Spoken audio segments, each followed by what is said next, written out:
Councilman Nowicki, you want to mention the dam safety thing?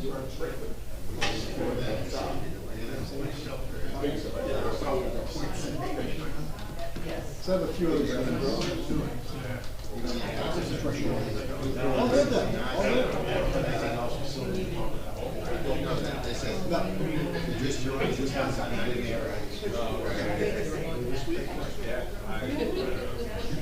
Maybe next week? I think in time for the next meeting. Sure. Actually, we may get them the same day. 19th? I think we're 11 time.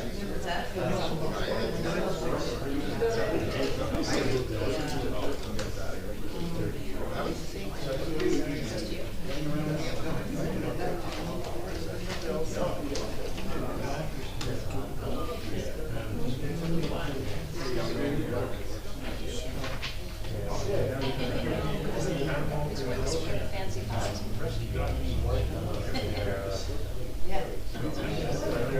Hello, how are you?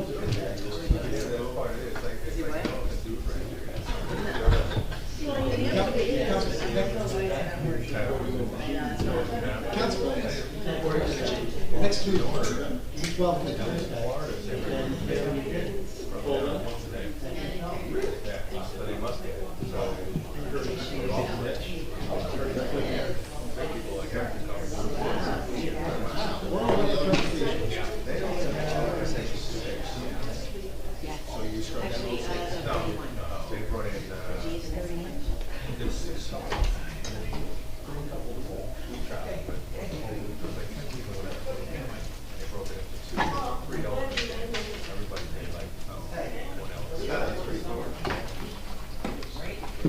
I'm just going to print it out at this point. I don't have time. Yeah, no, go ahead.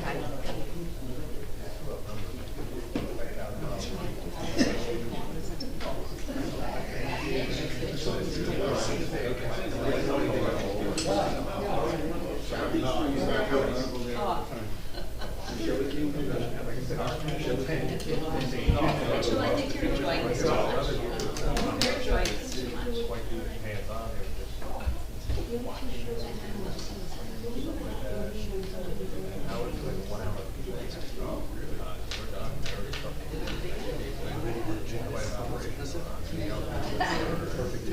Okay, good.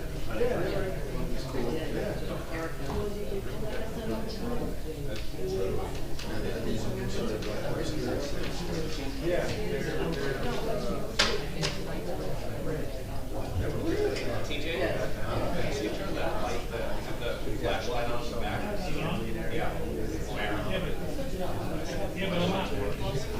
Now your face is kind of flat. Is it really doing anything? Is it better? We're gonna put sunglasses on. Just hit the flashlight. There you go. Thank you. Not gonna make it. You want me in the spotlight? That's not gonna light up. No, he had no idea. Yeah. I'll move the voting out of the way. You guys all. Yeah. Okay, and we're going to start again. Call this meeting to order. Please stand for the Pledge of Allegiance. Pledge allegiance to the flag of the United States of America and to the republic for which it stands, one nation, under God, indivisible, with liberty and justice for all.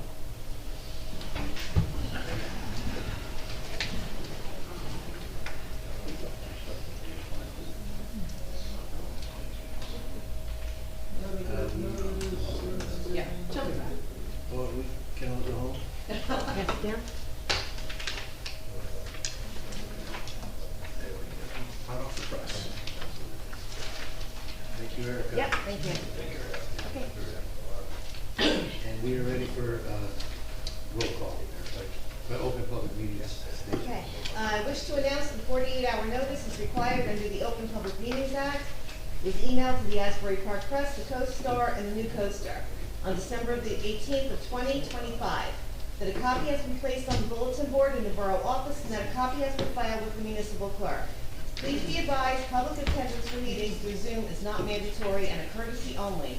If for any reason Zoom fails or is disconnected, the in-person meeting will continue without interruption, and action can and will be taken, providing that there is an in-person council forum. Ms. Noble? Here.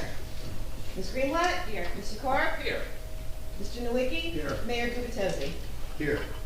Welcome, everybody. We've got a nice turnout tonight, and I know why. We have some very important presentations that we're going to make in a minute. Welcome also to the folks joining us on Zoom. Beautiful summer feeling day finally, and I think we are all ready to roll. So we took the liberty of changing the order of our agenda this evening. The big part of the agenda is going to be a workshop where we're going to talk a little bit about the 2026 budget. But before that, we want to move right into some very important presentations. And the council is going to come down to the floor because we want to recognize 3 Bradley Beach employees who have loyally, faithfully, dedicatedly served this borough for 30 years and beyond. And you'll hear a little bit more about that in 1 minute. So, Ned, you want to join me down?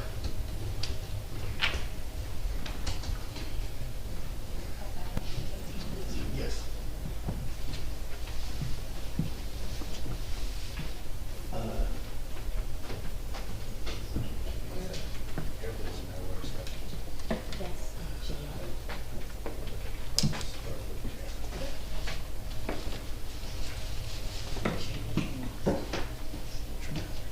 So, we're going to start with someone that many of you may have recognized, Morris Strahim.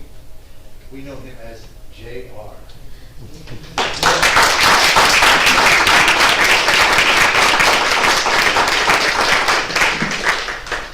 Very careful, that thing will break it. What am I doing? Okay. Stop. Everywhere. Wait, turn around. Folks may not realize this. This is basically meant to be 30-year acknowledgement of anniversaries. This guy's into 31, right? So, JR, the folks tonight, you've exceeded 30. And all I can tell you is I've been with the borough as a council person and mayor 6 years, a little over 6 years. In those 6 years, I have seen so much more than the average resident would see in terms of what our borough employees do to contribute to every aspect of our everyday life. A lot of you guys see our DPW folks maybe a little bit more because they're out on the streets, they're working our parks and recycling and all that. JR is the true leader among that wonderful group. So I know we've got a number of his colleagues here in the audience tonight to wish you well, but most importantly coming from me and from this council, the work you do for this borough and the fact that you've been doing it for 31 years is just amazing and really greatly appreciated. So.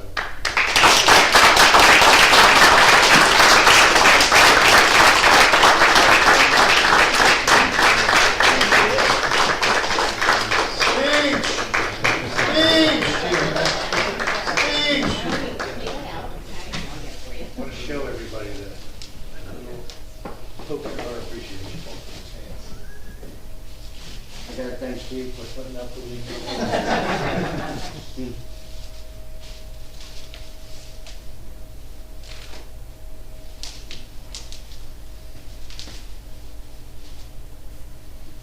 So I will read this to you, JR, but it says, Morris Strahim Jr., in grateful recognition of over 30 years of unwavering, loyal service to Bradley Beach and our residents, your dedication, steadfast commitment, and ongoing contributions to our borough have strengthened our community and will leave a lasting and meaningful legacy for all.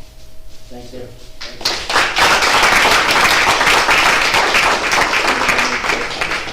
Actually, if I want to take a picture of you holding it, Yes, so sir. let me know One here, more and we'll picture. put it in the box for you, okay? Did you want to make that? Okay, sure. No comments. All right, everybody in? That's perfectly fine.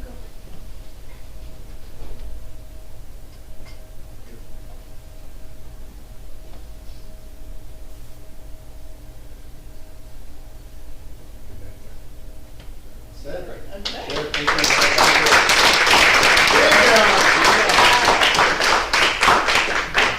Now we're in a DPW role, I'd like our director Director of DPW, Biagio Cassano.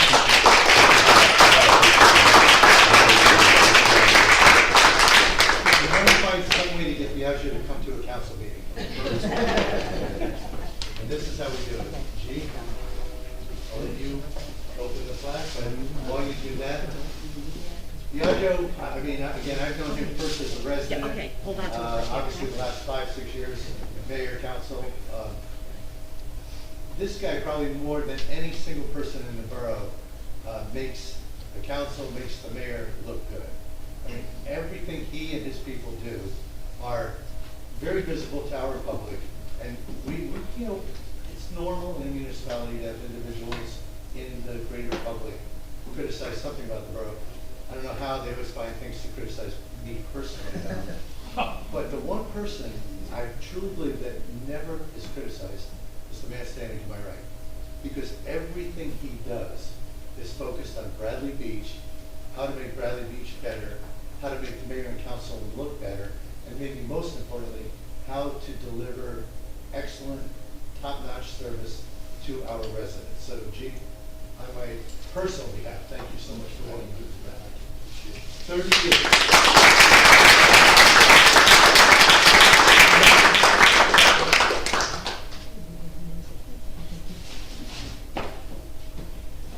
G, we got a flag.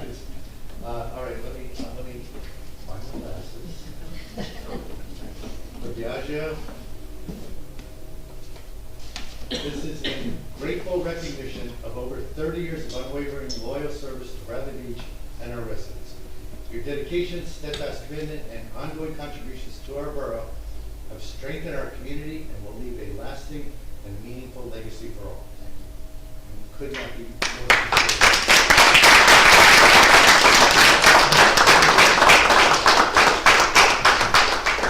I'd like to say one thing about JR. It's actually 35 years of service. Wow. Really? It was 4 years of seasonal, part-time employment, so he's been here a lot longer than all of us. Wow.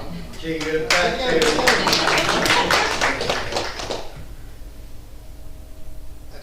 Can we get, children and wife as well? My other son is, he's got stuff at the train, he's here, he's coming, get him in here, Justin.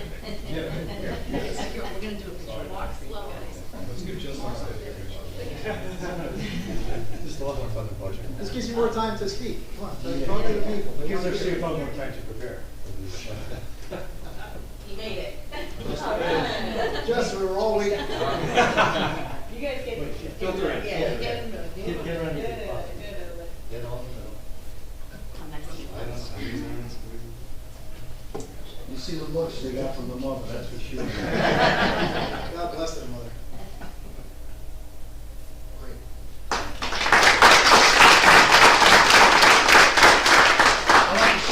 like to say just one thing.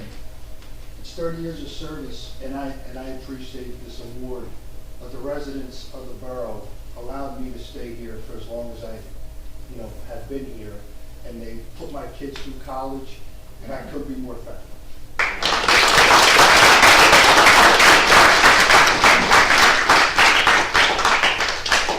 Where is Michelle? Mayor, I think that's it. I think we're done. Somebody's hiding. Next slide. Now, who's manning the PowerPoint? Michelle Wiley. Another 30 years, is it this month? Okay, as of April, 30 years for Michelle Wiley.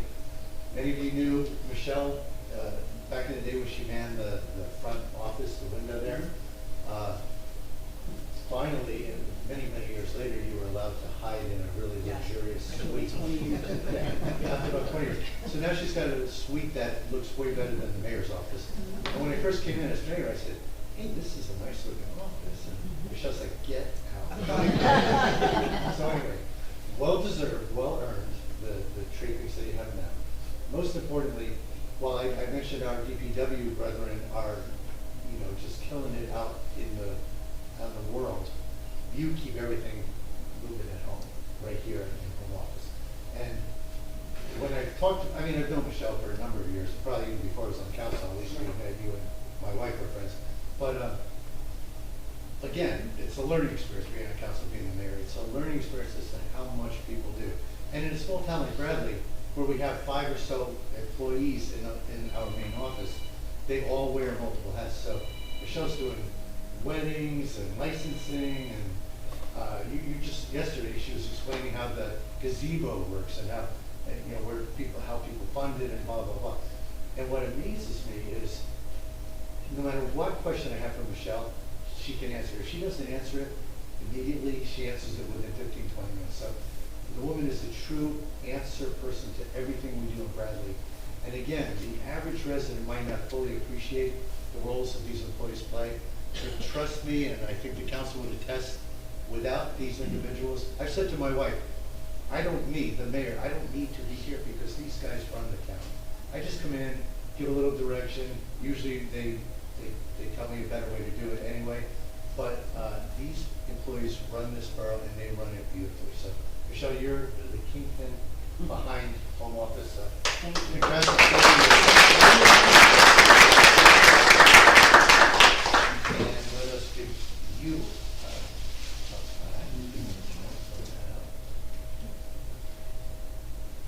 once again, I need these glasses, unfortunately. Michelle Wiley, in grateful recognition of over 30 years of unwavering loyal service to Bradley Beach and our residents, your dedication, steadfast commitment, and ongoing contributions to our borough have strengthened our community and will leave a lasting and meaningful legacy for us all.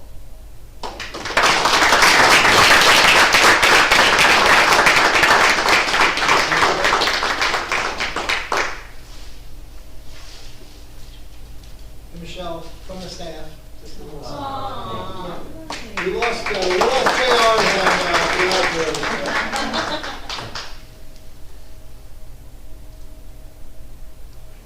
Oh, let me just get one picture. We're buying flowers. Well, after this. All right, family. Come on, family. Take a picture now. Steve? Get in there, come on. Oh, come on, Lauren, get in there. Please, your parents. I could tell. Thanks.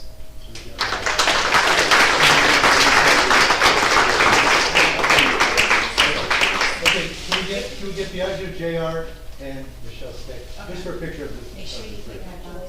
Oh. Okay, you want me to step it in? Be very careful with that. Bring your plaque. Here, bring your plaque. You're gonna get all three. I thought this was great. I think this might be a good shot for you with all three together. Okay, this side. Oh, yeah. Council, coming back. Oh, yeah.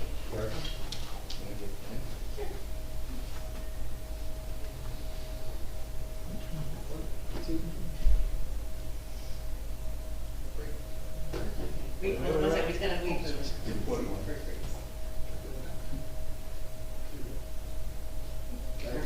Guys. Good speech, but Michelle, you're supposed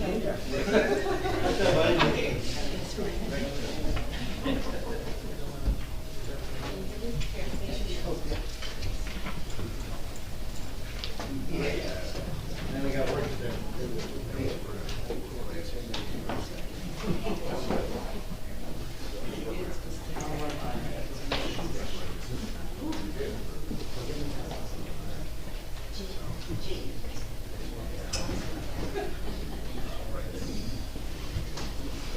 Okay, that was a lot of fun to get those folks up here and just give them a quick, 1 minute recognition for 30 plus years of service. But so many people just don't fully appreciate the contributions these individuals make. And I think having this little ceremony, I want to thank our clerk for helping us pull together the plaques themselves, Mr. Doherty for helping us organize this event.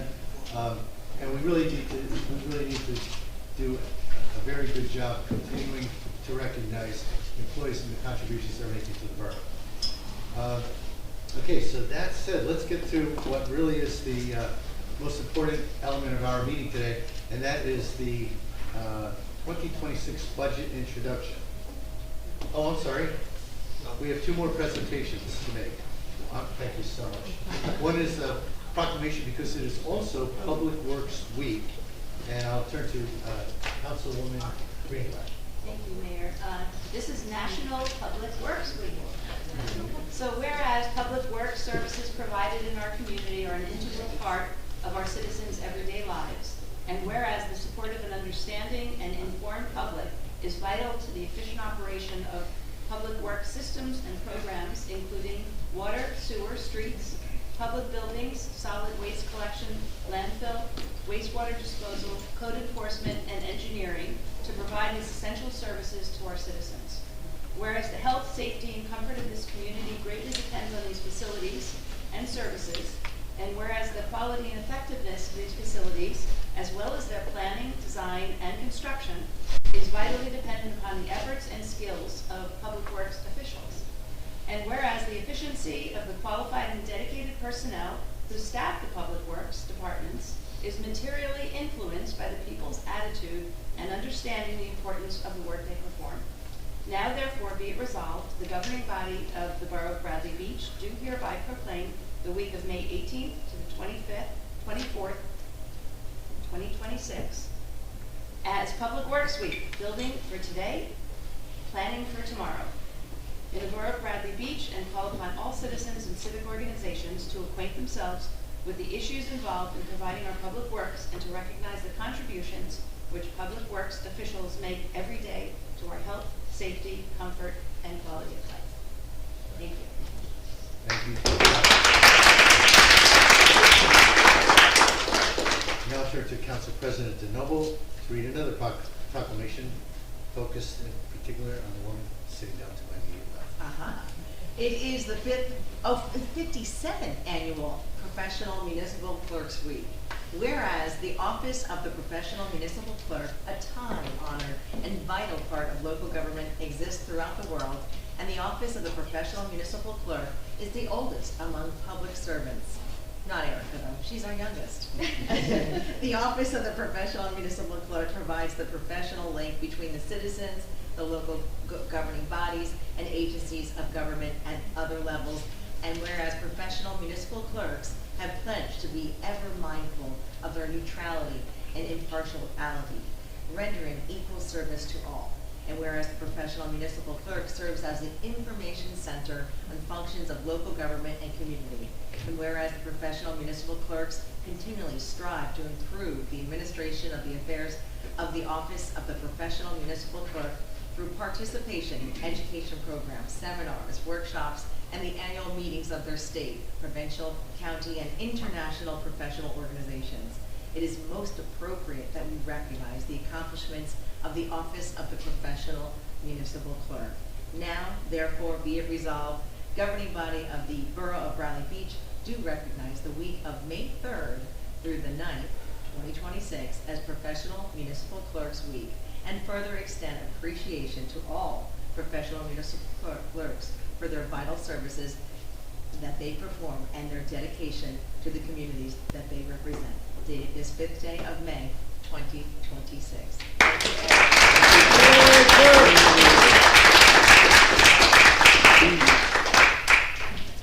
And Michelle. That's right, and Michelle, our deputy clerk. Yes. All right, now we will move to item 6 on the agenda, which is our 2026 budget introduction workshop. Everyone who joined us, thank you so much. Thanks, guys. Thank you. Perfect time. Thank you. Happy Mother's Day, by the way. Thank you, and happy birthday to you all. All right, so our CFO, Mr. Mitch Syme, has been introduced to the public before, but for those of you who are not aware, Mr. Syme joined us a couple months ago, 3 months ago, Mitch? roughly? It feels like it, but it's only been about 7 weeks, actually. Oh, okay, almost 2. Nonetheless, you are here tonight to help us introduce our 2026 budget, and I'm going to turn the floor over to you. Thank you. Lead the workshop. Hello, everyone. Thanks for coming tonight. This will be the introduction of the budget.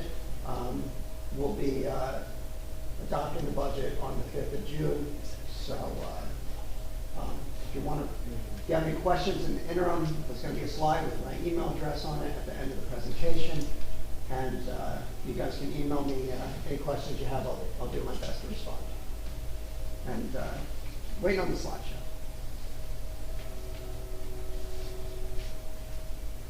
And is Michelle aware because? Yeah. I hope so. Yeah. Okay. She's clicking around. She know what award she's going.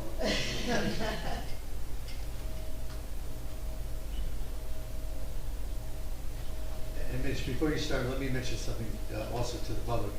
Ladies and gentlemen, tonight, as we introduce the budget, Mr. Stein's going to provide an overview of some, broad overview of key issues in developing the budget. We're not going to speak specifically about detailed line items in the budget tonight, but after tonight's presentation, whether it be later this evening or early tomorrow, about a 100-page budget document will be posted to our website. The public will have 30 days to review that. As Mr. Stein said, you can ask him questions over these 30 days. 30 days from today, on June 5th, we will have a budget adoption meeting and a public hearing, and that can go as long as we all need it to go to make sure that we, the council, address any concerns, questions you have. But for tonight, this is really meant to be an overview, give everyone a sense of how we got to where we are, give you a kind of a bottom line on top overview, and then a lot of detail to follow. Like I said, a 100-page document tomorrow. Thank you very much. Next slide, Michelle.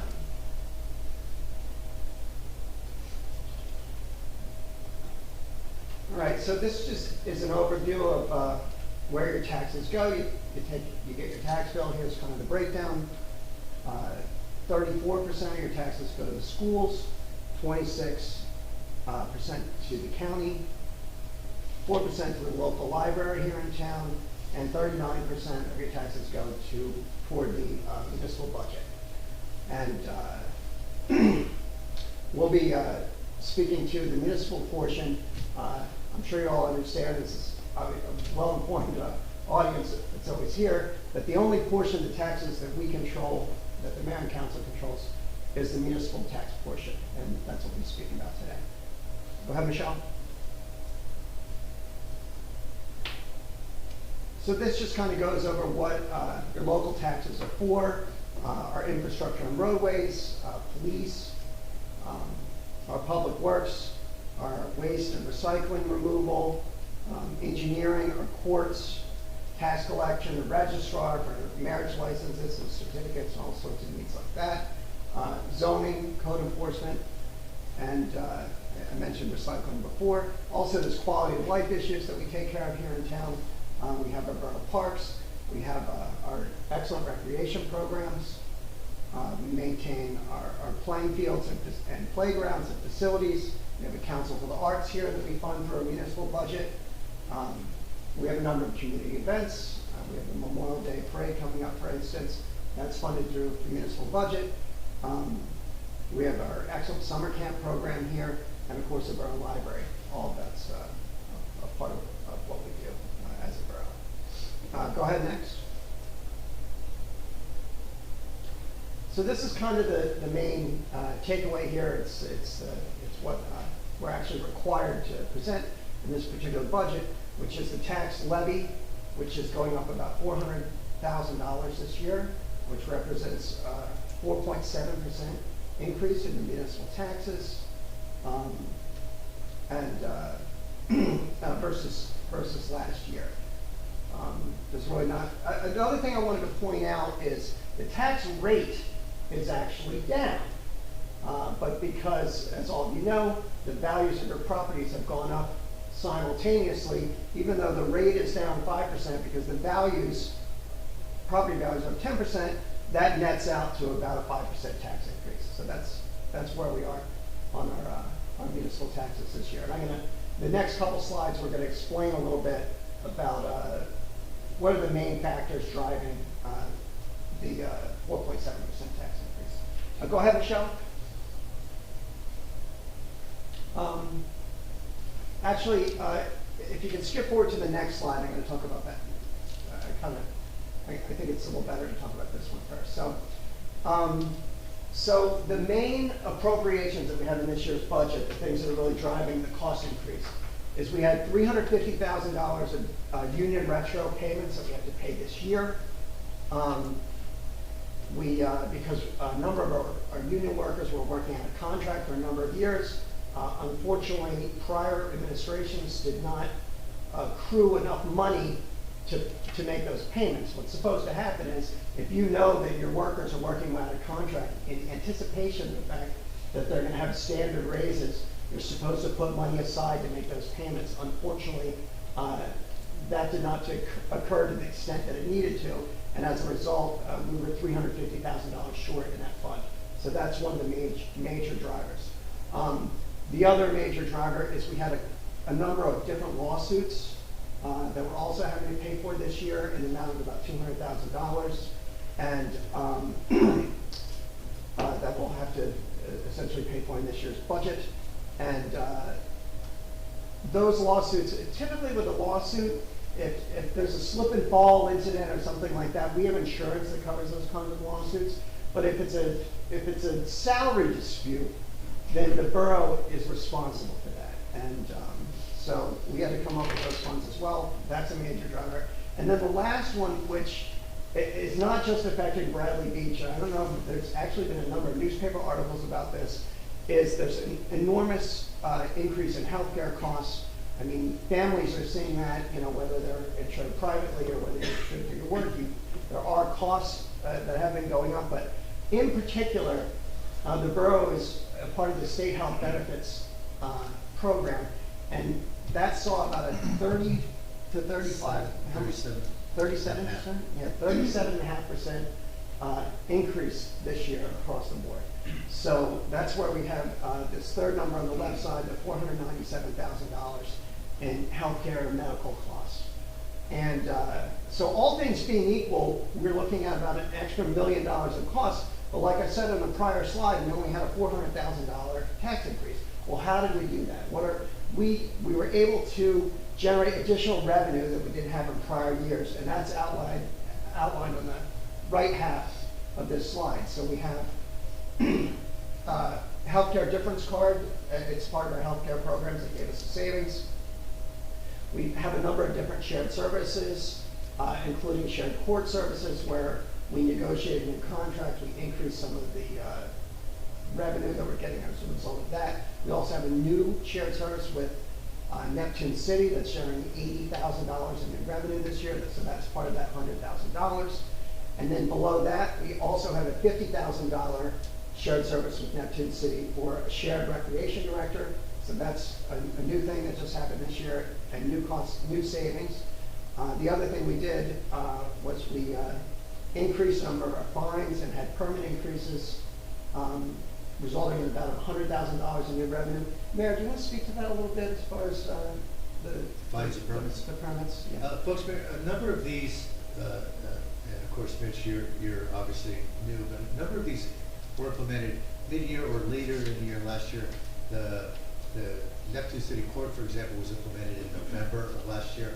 So what these are showing are full year revenue. Some of these may have contributed a little bit to revenue last year, a little bit. But these are the full year amounts. And in the case of fines and permits, when this administration, this council was pretty new, early in 2025, we realized through just trial and error that the borough had not increased court fines in over 20 years. In fact, there were two tranches. One increase had been 40 years earlier, and the other set of increases had been 20 years earlier. So last year we raised fines significantly for the courts. Parking, all kinds of, not motor vehicle, not moving vehicle fines, but anything related to, around town. Most of those fine amounts, because of the 20-year lapse, increased 50% to over 100%. I mean, a simple example was parking in disabled spaces doubled from $250 to $500, which, by the way, is the kind of, I'll call it the market rate. That's the fine you face in most other local municipalities. So with that average increase above 50% of fines, we estimated that prior year fines have been around 90, another 50 to 70% is another, say, 50 grand. And we had a similar scenario where we hadn't increased a lot of our permit fees, just broadly in construction. Similarly, not over 20+ years. Don't know why it just slipped through the cracks, but we also increased permitting fees, and a similar estimate got us approximately another 50 grand. So the combined total is roughly 100,000 of new revenue based on prior experience that we expect this year. I appreciate that. The last item on this list is healthcare waivers. One of the things that we implemented just in the past year is that we try to incent our cost per employee to provide their healthcare and their medical is very, very expensive. So we basically offered to pay a few $1,000s, I know it's less than $2,500, to just give someone a little extra incentivization to say, well, you know what, instead of paying for the healthcare here, I'll get on my spouse's plan, is typically what people do. And I think we had about 4 employees that opted for that, so we saw a savings there.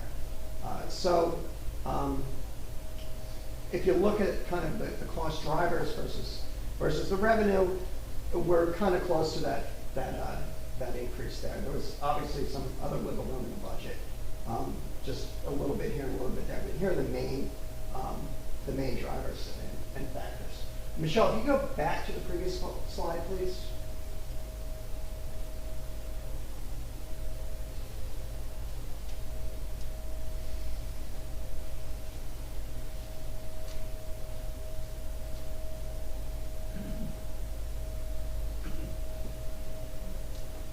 Click it around. Michelle, can you hear I don't us? see the mouse moving. There we go. Could you go backwards? No, back 2, please. All right. Perfect. So this is another aspect of the budget that we just knew that a lot of people asked some questions about, a lot of people are curious about, and that involves the sale of the church property. And I just wanted to go over a little bit about this because although it's pretty much revenue neutral for the most part in our budget, at the same time, it's just an important source of revenue that we have. I just want to explain a little bit about how we're utilizing the funds generated from this. So the top line is. It talks about the sale of the church. And essentially, by our calculations, the total cost associated with purchasing the church property and some of the other expenses is around $1.7 million.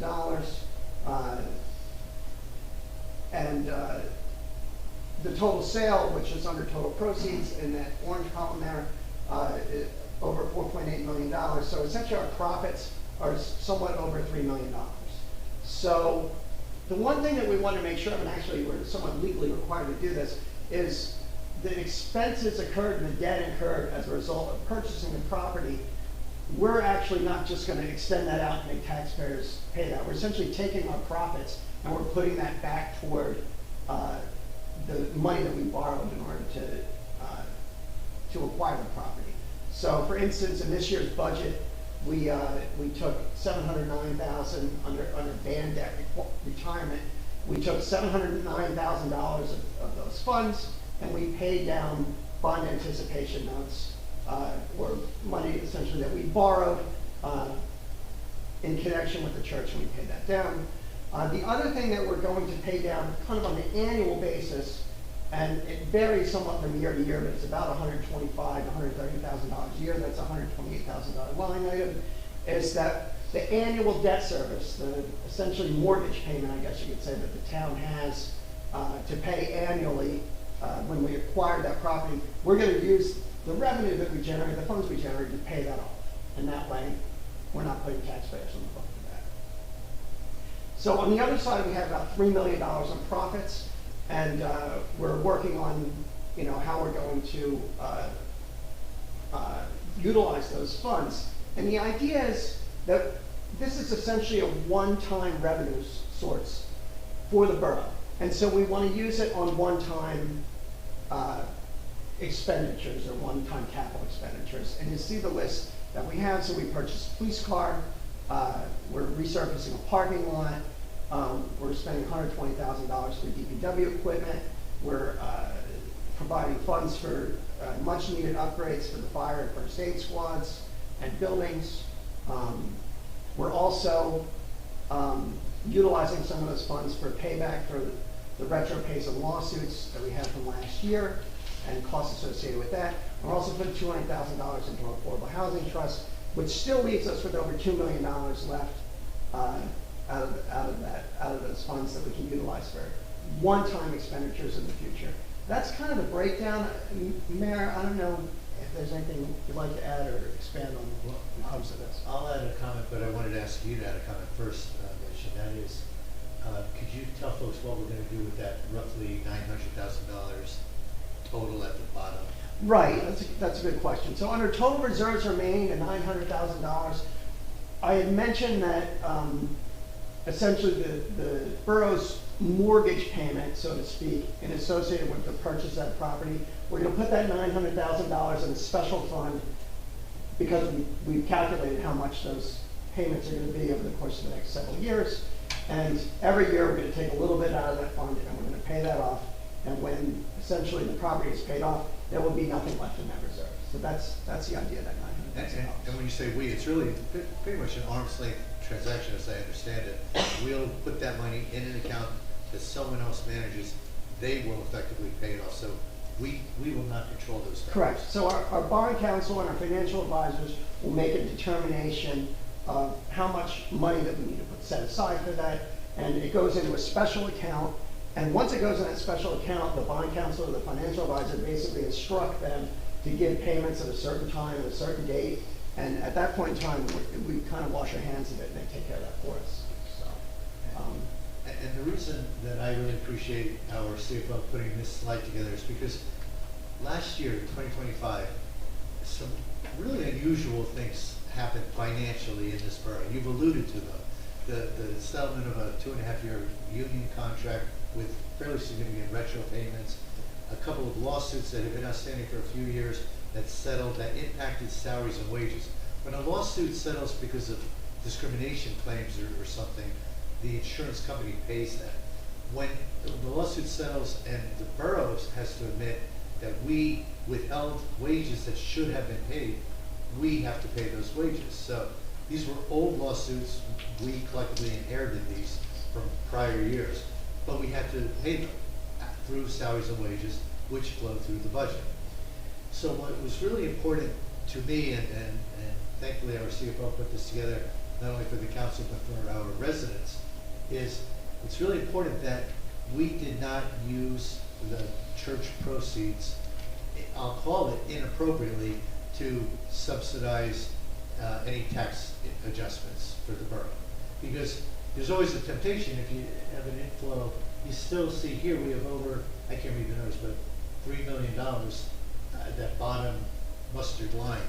That's $3 million of proceeds that we still have, I'll call it left over from any budget activity that you're experiencing in 2026. And the reason that's important is because if we were to take more money, we could buy down the tax rate maybe to 0, no tax increase.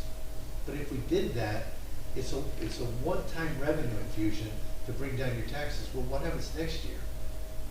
There's no more revenue. Your taxes go back up that 5%, and then another 3%, or whatever it might be.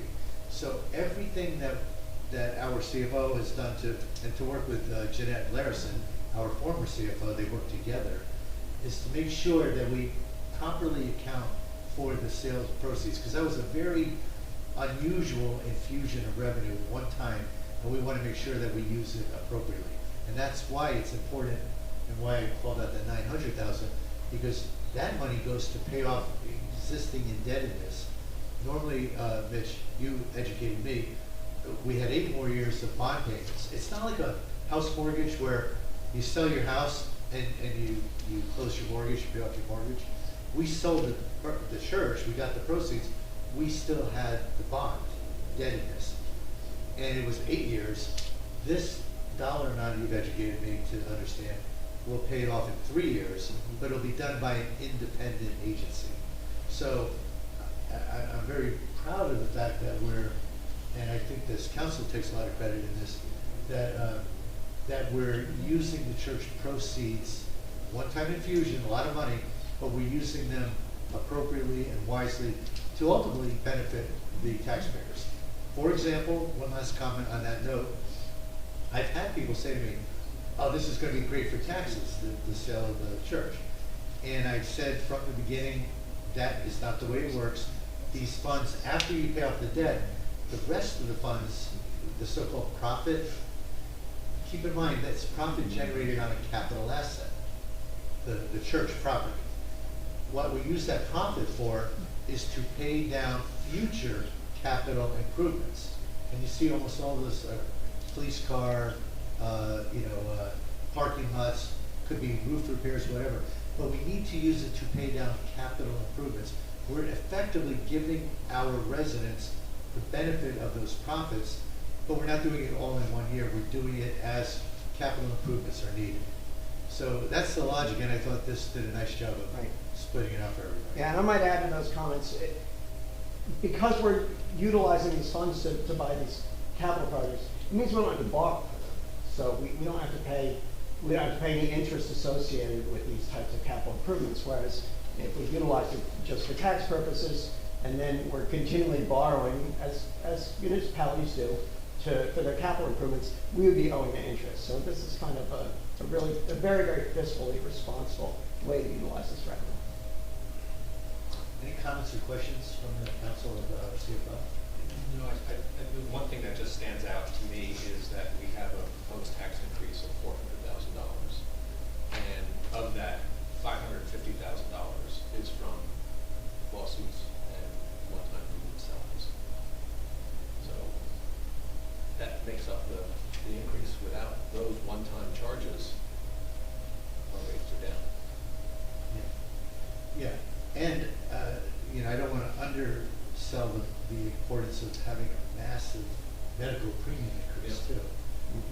500,000, give or take, is record-breaking. Our attorney told me that in the town he knows, the municipal increase was over 13%, because largely driven by medical premium increases. So we'd love to have our tax rate, we'd love to have our tax levy increase low single digits.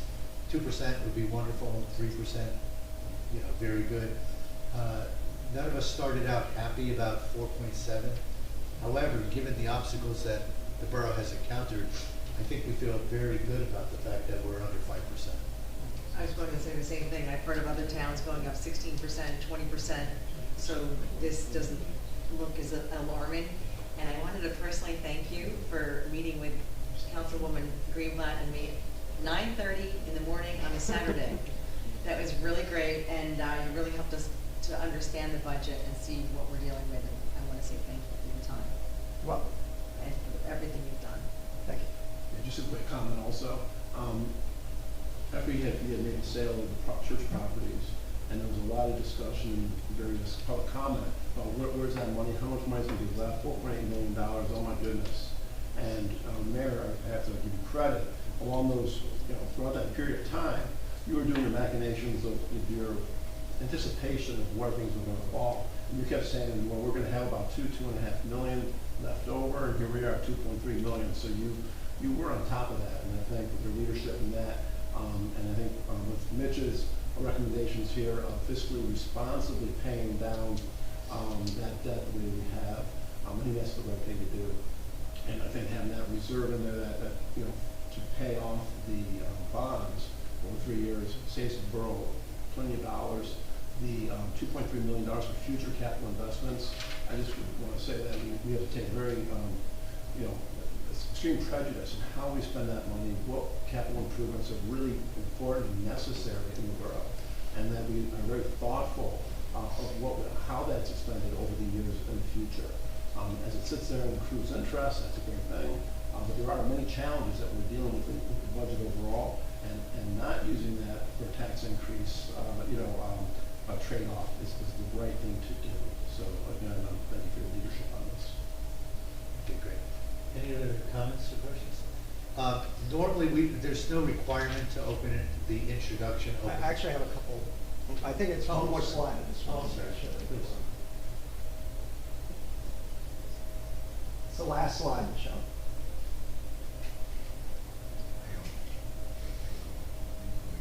Also, you guys, I want you guys just have my email. Michelle, I don't know if you can hear us, but last slide.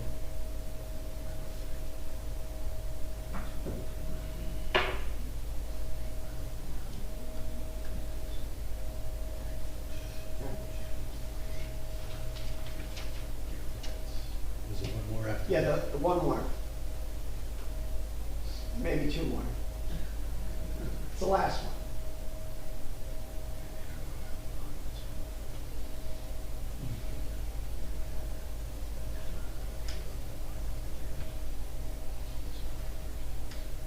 No, No, the very last slide. other way.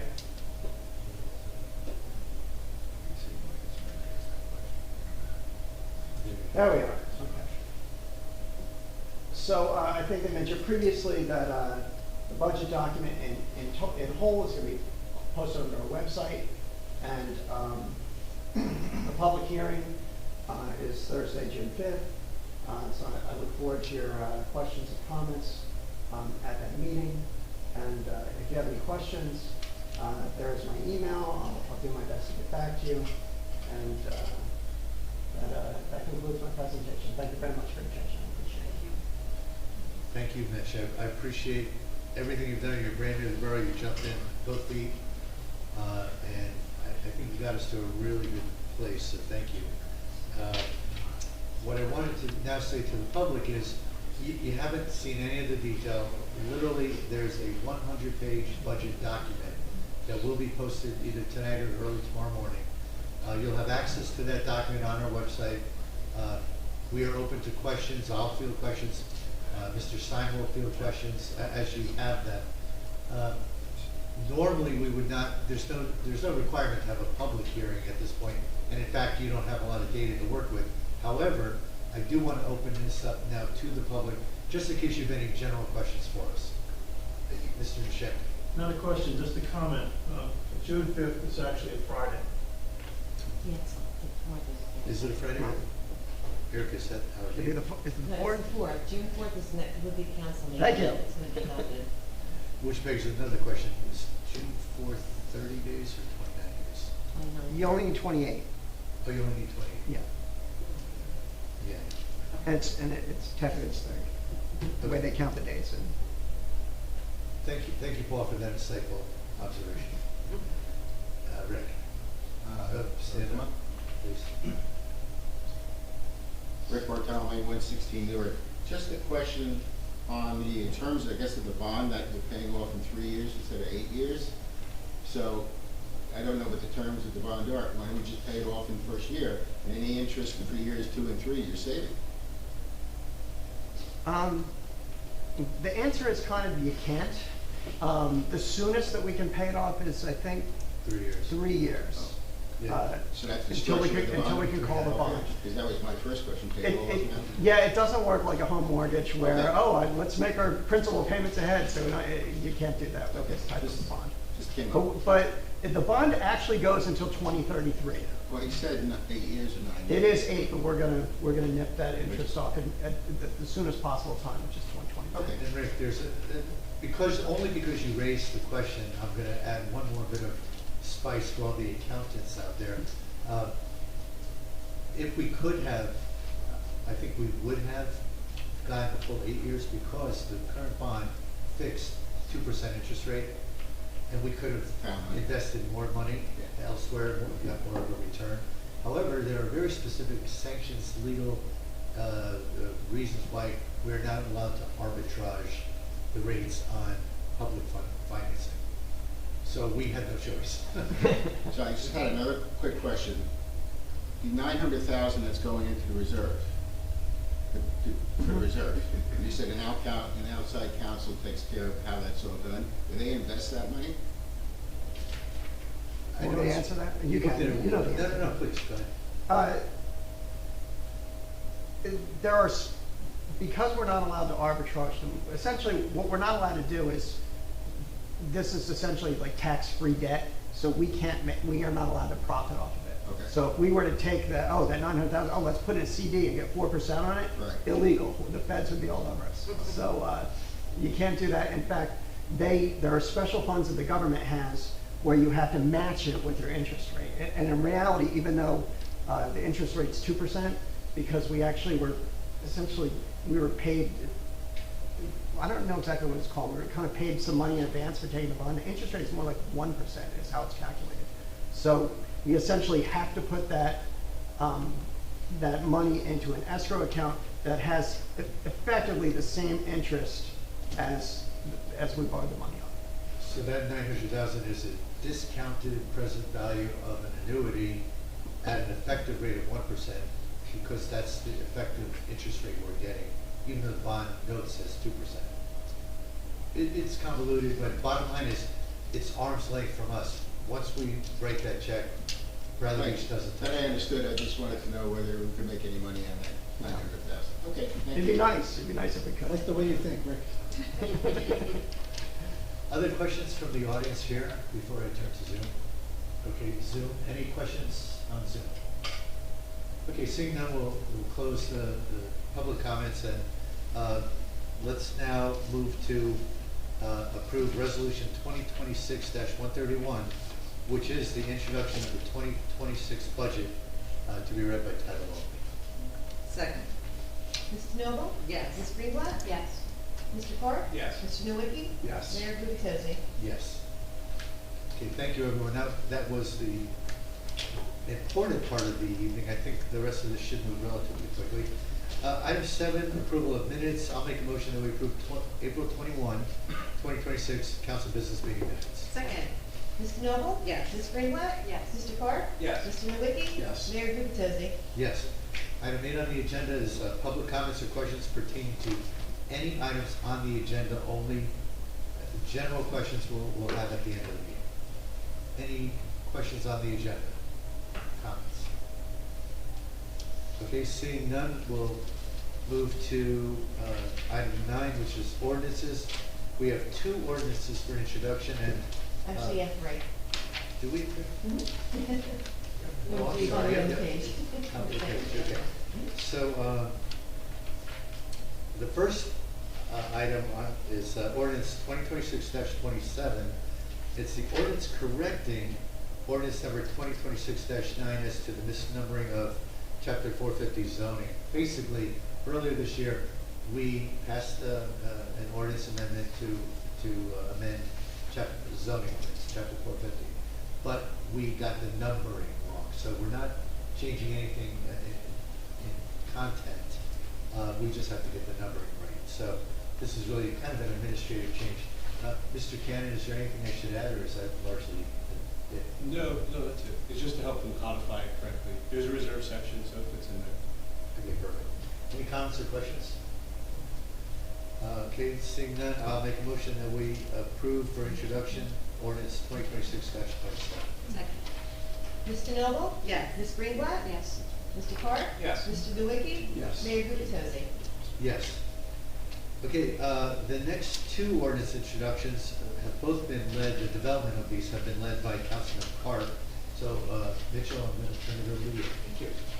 So, this is ordinance 2026-28, amending chapter 348, portable storage units and dumpsters.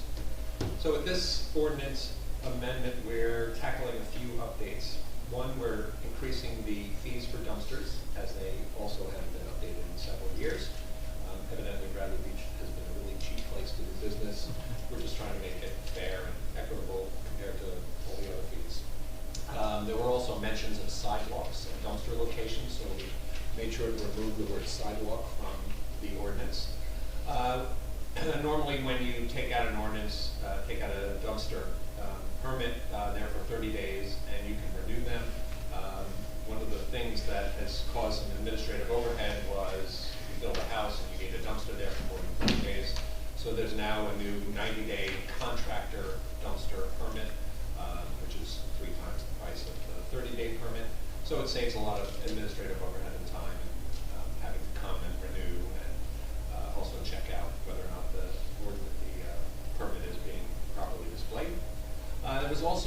problems that we ran into during the winter time, I had it around my house, where there were dumpsters in the street during the snow removal, and there were some roads which were almost impassable because of the mounds of snow next to the dumpsters. So this ordinance also addresses that, to be able to have dumpsters removed when there is a declared emergency.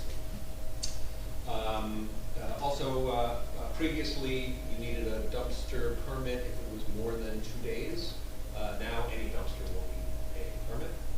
And we now specify that we can't have dumpsters on any state or county roads within the side of Rapid. I just wanted to make one note of something. There was a typo in the paragraph and an omission for paragraph J, which is now paragraph I. We forgot to remove the word sidewalk from that paragraph, and the important part of is prohibited was missing. So I sent those changes over to you. And that was sent out to all of you, and the revised ordinance was posted on the website earlier today. Thank you, Erica. You're welcome. Any questions, comments? Good work. Yeah, my comment is just that you along, and I know you work closely with Ann Valentine and Billy O'Neill and both, but you're, one, the fact that you took the initiative, that you brought this to such a great finished product, and that you worked so seamlessly, it seemed to me, with our employees. I thought, awesome work and very commendable, so thank you. All right, so without any questions, I'd like to make a motion to approve the introduction of ordinance 2026-28, amending chapter 348, portable storage units and dumpsters. Second. Ms. DeNoble? Yes. Ms. Greenblatt? Yes. Mr. Park? Yes. Mr. Nowicki? Yes. Mayor Gubitosi? Yes. Yes, you want to read? Sure. All right, so next one is ordinance 2026-29, the ordinance amending chapter 120, bamboo and invasive plants. So we need to strengthen and clarify our existing rules on bamboo and invasive plants. And if you live near or next to somebody with bamboo, you'll understand the significance of this. These species can cause property damage, infrastructure damage, and then have it go over to your neighbor's property as well. They just create ongoing nuisances and lead to really costly repairs. Additionally, the state of New Jersey actually now bans the sale of bamboo and invasive plants, which we were also reflecting in our ordinance. So this ordinance now aligns better with the new New Jersey laws regarding the plant categories. So we really specify the different types of bamboo and invasive species. We're also redefining the buffer zones. The buffer zones, how far away with the bamboo from property lines, sidewalk, easements, rights of way, or 5 feet. They're now 20 feet. This also establishes enforceable containment and removal standards, because what's going to happen is when bamboo is identified and removed, the code enforcement will then come back in a year to see whether or not that it has been remediated. If not, it needs to be remediated again. And also importantly, if the homeowner is unable to make those remediations, it also allows Bradley to go in, make those remediations, and recover those costs through municipal liens. Because the cost of doing that, I know my neighbor had it done, was upwards of $5,000. And it's also important to note that there's no grandfather. It's not like, well, I have bamboo, so we don't have to do anything. Well, it's not true. We still need to now adhere to the new bamboo regulations, and that 20 feet is the major part of that enforcement. And of course, you can't buy bamboo in New Jersey anymore, and it still remains prohibited to plant any of these invasive species or bamboo anywhere in Radford. Questions? Am I correct that it also protects the neighbors, and if there's any work that needs to be done on the neighbor's property, that's the responsibility of the initial bamboo owners? That's correct. And it's a significant work. Yeah, and one of the things that we do in the ordinance is we actually define bamboo property. I'll say that a number of years ago, maybe 3 or 4 years ago, I was involved in drafting the borough's first invasive species ordinance, and took great pride in it at the time. And 3 or 4 years later, I realized how inadequate it was. So thank you very much for the work you did. As I read through your version, I appreciated how much more you covered than I was able to do 3 years ago. So thank you. Any other questions? Well, I'd like to make a motion to approve the introduction of ordinance 2026-29, amending chapter 120 for bamboo and invasive plants. Mrs. Noble? Yes. Ms. Greenblatt? Yes. Mr. Carp? Yes. Mr. Nowicki? Yes. Mayor Gubatosi? Yes. All right, we'll move to ordinance adoptions. Now, for adoptions, I'll remind everyone that after the council has a brief discussion, we'll open up to an official public hearing. And if the public has any comments or questions, you'll have that opportunity to ask. So ordinance 2026-25 is the ordinance supplementing the borough's revised general ordinances, and this is all for chapters 274 related to lead-based paint inspections. Effectively, what we did here is we added the ability to charge for these inspections. We just did not have a cost for the inspection. We hired an individual to conduct these inspections, then realized we couldn't charge for it because it should have been in the ordinance, it wasn't. So this is somewhat of an administrative adjustment to make sure we have a fee structure in place. Any comments or questions? It looks like money also goes into a trust fund for it, right, that a fee is assessed. I wasn't even aware of that. Yeah, I don't know, I read saying that there was $20 per unit to a trust fund in addition to the fees. That was It's structured to make sure it covers it, so I'm sure you're right. Beyond that, I don't know what, Mr. Kennedy, do you have any idea how the trust fund piece of this operates? According to statute, but I couldn't tell you exactly mechanically. It's part of the statute. Okay. So we've got statutory language covering this answer. So any other comments or questions? No? All right. I'll make a motion that we adopt ordinance 2026-25 regarding lead-based paint inspections. You want to open it up? Oh, I'm so sorry. I got sidetracked by the trust question. I hear you all, sorry. And now I'd like to make a motion that we open it up to formally for a public hearing. Oh, second, yes. Mr. Noble? I'm not the Okay, only one, yes. obviously. Ms. Greenblatt? Yes. Mr. Carp? Yes. Mr. Nowicki? Yes. Mayor Gubatosi? Yes. Public, show of hands, questions, comments. Mr. Cannon, do When you you? mean trust fund, you mean lead hazard control assistance fund? Yes. That helps remediate lead in multifamily buildings that substandard housing that would otherwise not be remediated. Okay, so a component of our fees goes to this broader. Statewide goes to cleaning up lead all around the state in places that might not otherwise be able to afford or otherwise qualify under that assistance program. Perfect. Thank you, sir. No, but there is a question, yes. Put it similar to the rabies fund, like you pay into the rabies fund for your dog, and then they use the rabies prevention at the same I time. don't know. Thank Same you. statutory. He's correct. I read that this morning. Linda Duffy from 12 Wembley Avenue. How are you going to roll this out?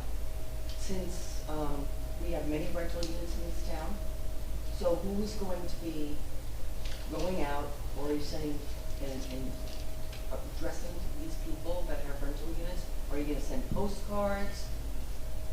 Because we do have a lot of people that rent, under the table. Howard, let me ask Mr. Doherty, our business administrator, do we have a plan? I know I've been told we have time to implement, but do we have a plan yet as to how we'll roll it out? It's under the function of the code enforcement. So the code enforcement, along with the environment. So we have so they have a list of properties, and they'll address those properties? yeah, and not nothing Brady Beach is a pretty small town, but it's not going to be much. 51% rent. Now, I know we do have a lot of condos and stuff in town, but a lot of them are, back houses and such. So, Yeah, I mean, think about a lot of rentals, I'll use 301 Main Street as an example. That's not going to be a concern. Like, as you mentioned, yeah, back that houses, isn't going to be. something built 1930, right, that's going to be a concern. But, Anything before 78, correct? yeah, I'm just using an example. So if you don't register as a landlord, how are we gonna, check on them? Well, if people are operating illegally, you mean? I'm not saying that, but yes, they are. Well, if they're not registered as a landlord, they're not operating illegally. So then you don't, That's you a know, whole other level. that's what I'm saying, how is this gonna be enforced? That's a whole other level of enforcement. Assuming you enforce all that. Yeah. Yeah, there's a, So if you don't register as a landlord, you don't have to pay this. If you And don't you are register as a renting out. landlord, you're gonna get fined You're for gonna not get registering as a multiple landlord, tickets. you're gonna, Well, I'm not saying that you have that, I'm just saying, you see it going on. well, if you see it going on. I don't have to report it, I'm not ratting on my neighbors. It does happen though, and it's going But on. this happens all the time. We I find- know. But, so we can't it's- tell you how we're gonna find people who are So- illegally operating, but we do find people. So, I know you do find people, but you look around, you could look around in probably your own neighborhood and see what goes on. All our current procedures won't change, if that's what you're asking. Our procedures are designed, we have various ways of identifying folks that are not compliant. I know Pam Valentine, not that long ago, a month ago, gave me a list of, I don't know if it was 5 or 10 property owners who she identified as illegally operating. They were not registered landlords, but they were renting their property. So we find these people, but to your point, unless people rat out their neighbors, we may not find So them. the code enforcer isn't gonna be the person walking around and seeing all this. Well, sure, the code enforcer goes out and enforces code, but, you know, when someone doesn't register as a landlord, it's not simply that they're not paying the borough for their landlord registration. That means they also don't have a certificate of occupancy. That means you don't have a fire inspection. You could have live electrical wires. So if you know something that's going on like that, it's not ratting your neighbor out, it's Well, it's not protecting my, your neighbor. it's not my job to do that. No, I understand that, but if you're telling me that you know that's I happening follow in your the rules neighborhood, here, but I'd I ask you to think, tell us to you know, protect your neighbors. So we have X amount, so you could tell who has a rental property by their sewer tax, because you pay double. That's one way to check. And people rent, they don't rent, they give it to their kids, or their family comes down for the weekend, they stay there. So there are many situations when it doesn't apply, but there are many situations where it should apply, and is it? That's my question. I'm not trying to raise doubt, but there is a lot of issues. You're that go asking on. how can we better police Yes. this? And the short term is, we just wanted to begin an inspection process, but over time, we're trying to enhance all of So- our procedures. Also, we're paying $200, I believe, right, for the insurance, I think it's a dust inspection. And then a $25 administrative fee for Pam to like photocopy something and put in a file. Why is that so high? And on top of that, you pay the $20 to the state. I mean, again, these are more or less standardized pricing that But municipalities everywhere. That's what happened with the Nobody's done landlord a registration. You study. show her your insurance form, she just Okay. checks it off and throws it in. It's just, Your concern is noted. all right, thank you. Any other comments or questions? Yes, Mr. Cohen. Thomas J. Cohen, 612 Third Avenue. This is a perfect example of the state mandating something. The state mandates landlord registration. We have to do it, but we don't want to raise taxes. So we charge an administrative fee. Same with this lead-based paint. State demands it, don't give us any funding for it, we have to pay for it. So that's the reason for the administrative fees. I want to be clear about that.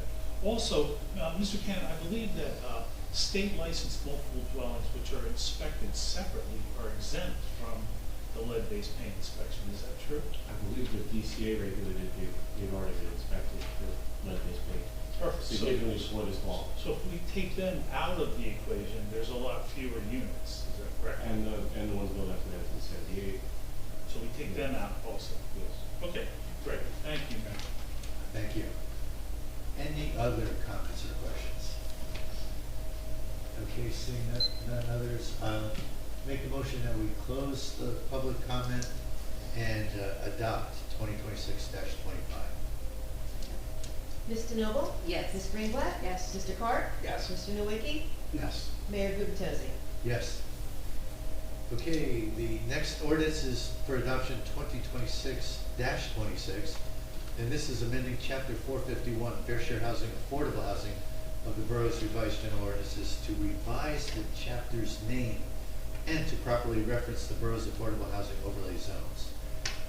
And just as a quick overview of, we've already talked about this at introduction, but when we established, we joined round 4, participated in round 4 of affordable housing, and as part of that commitment, as part of the negotiation, we identified overlay zones in the borough. And affordable housing was happy, the borough of Bradley Beach was happy. We went to codify that, and we realized that we have a chapter 451, which is not a zoning chapter, but it was chapter 451 that defined our prior overlay zones. And now that we had new approved overlay zones, they needed to be in chapter 450. We put them in 450, but at the same time, we had to introduce, or shortly subsequent, we had to introduce amendments to 451 to take the old overlay zones out of 451. So again, this is an administrative correction, if you will, to how our ordinances had earlier, I think, 2017 been structured. We just identified it when we struck our deal with affordable housing. So any comments or questions about this one? Having no other comments or questions, I'll make a motion that we open it up to the public for a public hearing. Second. Ms. DeNoble? Yes. Ms. Greenblatt? Yes. Mr. Park? Yes. Mr. Nowicki? Yes. Mayor Gubitosi? Yes. Any comments or questions from the public? Okay, seeing none in the room or on Zoom, I'll make a motion that we close public hearing and vote to adopt ordinance 2026-26. Second. Ms. DeNoble? Yes. Ms. Greenblatt? Yes. Mr. Park? Yes. Mr. Nowicki? Yes. Mayor Gubitosi? Yes. Item 10 on our agenda, communications, there are none. Item 11, we have resolutions, starting with our consent agenda resolutions. Are there any items on this consent agenda that anyone would like to discuss or vote separately? We're good? All right, then I will make a motion that we approve resolutions 2026-132 through 2026-137. Ms. DeNoble? Yes. Ms. Greenblatt? Yes. Mr. Park? Yes. Mr. Nowicki? Yes. Mayor Gubitosi? Yes. We have a number of individual resolutions starting with 2026-138, approving a block party for the 400 Monmouth Avenue, the 400 block, for Saturday, July 11th, 2025, with a rain date of Saturday, July 25th, 2026, from 5 p.m. to 9 p.m. Any comments or questions about this raucous block party? It sounds awesome. Please approve. Yeah. Shall we get the vote? No, I think she'll decide. Do I need to abstain? You probably should. Okay. Yeah. Our attorney's not, you said. Oh, yeah. Okay. Our land use attorney. Perhaps Chair. Mr. Nowicki needs to, yeah. Actually, you voted us last year too. We did. Eric, I said another way, is anyone up here allowed to vote on this? You and you. We're invited. So, Councilman Carp or Council President DeNoble, any comments or questions? No, we're good. If two of us vote no, they lose. Terrible. All right, I'll make a motion that we approve 2026-138. Second. Ms. DeNoble? Yes. Ms. Greenblatt? Abstain. Mr. Park? Yes. Mr. Nowicki? Same. Mayor Gubitosi? Yes. 2026-139, approving a shared service agreement renewal between the Department of Public Works and the Bradley Beach Elementary School for seasonal ground maintenance services. As you guys may recall, we struck this agreement last year. It's a shared service, $2,000. Our Department of Public Works does the maintenance of the lawns. Any comments or questions to renewing it? So the school's happy with their service? Apparently they are, yes. The superintendent used to be out there with the lawnmower, Dr. Heidelberg, so he's very appreciative of this, And yes. I can tell you, when I emailed him and asked him, yes, he was very, very happy that I had this resolution on the agenda. Yes. So I guess we will move forward with, I'll make a motion that we approve resolution 2026-139. Second. Ms. DeNoble? Yes. Ms. Greenblatt? Yes. Mr. Park? Yes. Mr. Nowicki? Yes. Mayor Gubatosi? Yes. Resolution 2026-140 is authorizing an award of contract for bid number 26-13 dumpster hauling services to Mazza Recycling of Tinton Falls. Any comments or questions? Have they been our vendor before for this? Yes. For years. Okay, no other comments or questions, I'll make a motion we approve 2026-140. Second. Ms. DeNoble? Yes. Ms. Greenblatt? Yes. Mr. Park? Yes. Mr. Nowicki? Yes. Mayor Gubatosi? Yes. Okay, 2026-141, approving parking permit fee rates to be charged by Park Mobile LLC on behalf of the Borough of Bradley Beach. Now, this is going to take a little bit of discussion because what I want to make sure the public is aware of is the fact that we've had an hourly parking meter rate of $150 an hour. $1.50. Well, no wonder nobody comes to Bradley Beach. This isn't deal. $1.50 per hour to park along Ocean Ave. We have not increased those fees over a couple of years, at least 3. It's been $1.50 per hour. And as our beach budgets have grown tighter, as we look for other forms of revenue, one of the things the council has begun to discuss and to evaluate are should we be increasing our parking meter fees from the current $1.50 level. Other neighboring towns, council people have shared with me, get upwards of $2 and $2.50. And I gather some beachfront property in Asbury is $3 an hour. So the question for us is, and before any of us propose anything, I'll throw out a number and then let's all react to it. But I was thinking we probably, the Borough of Bradley Beach probably should be looking at a rate closer to $2 an hour from the $1.50 we're at today.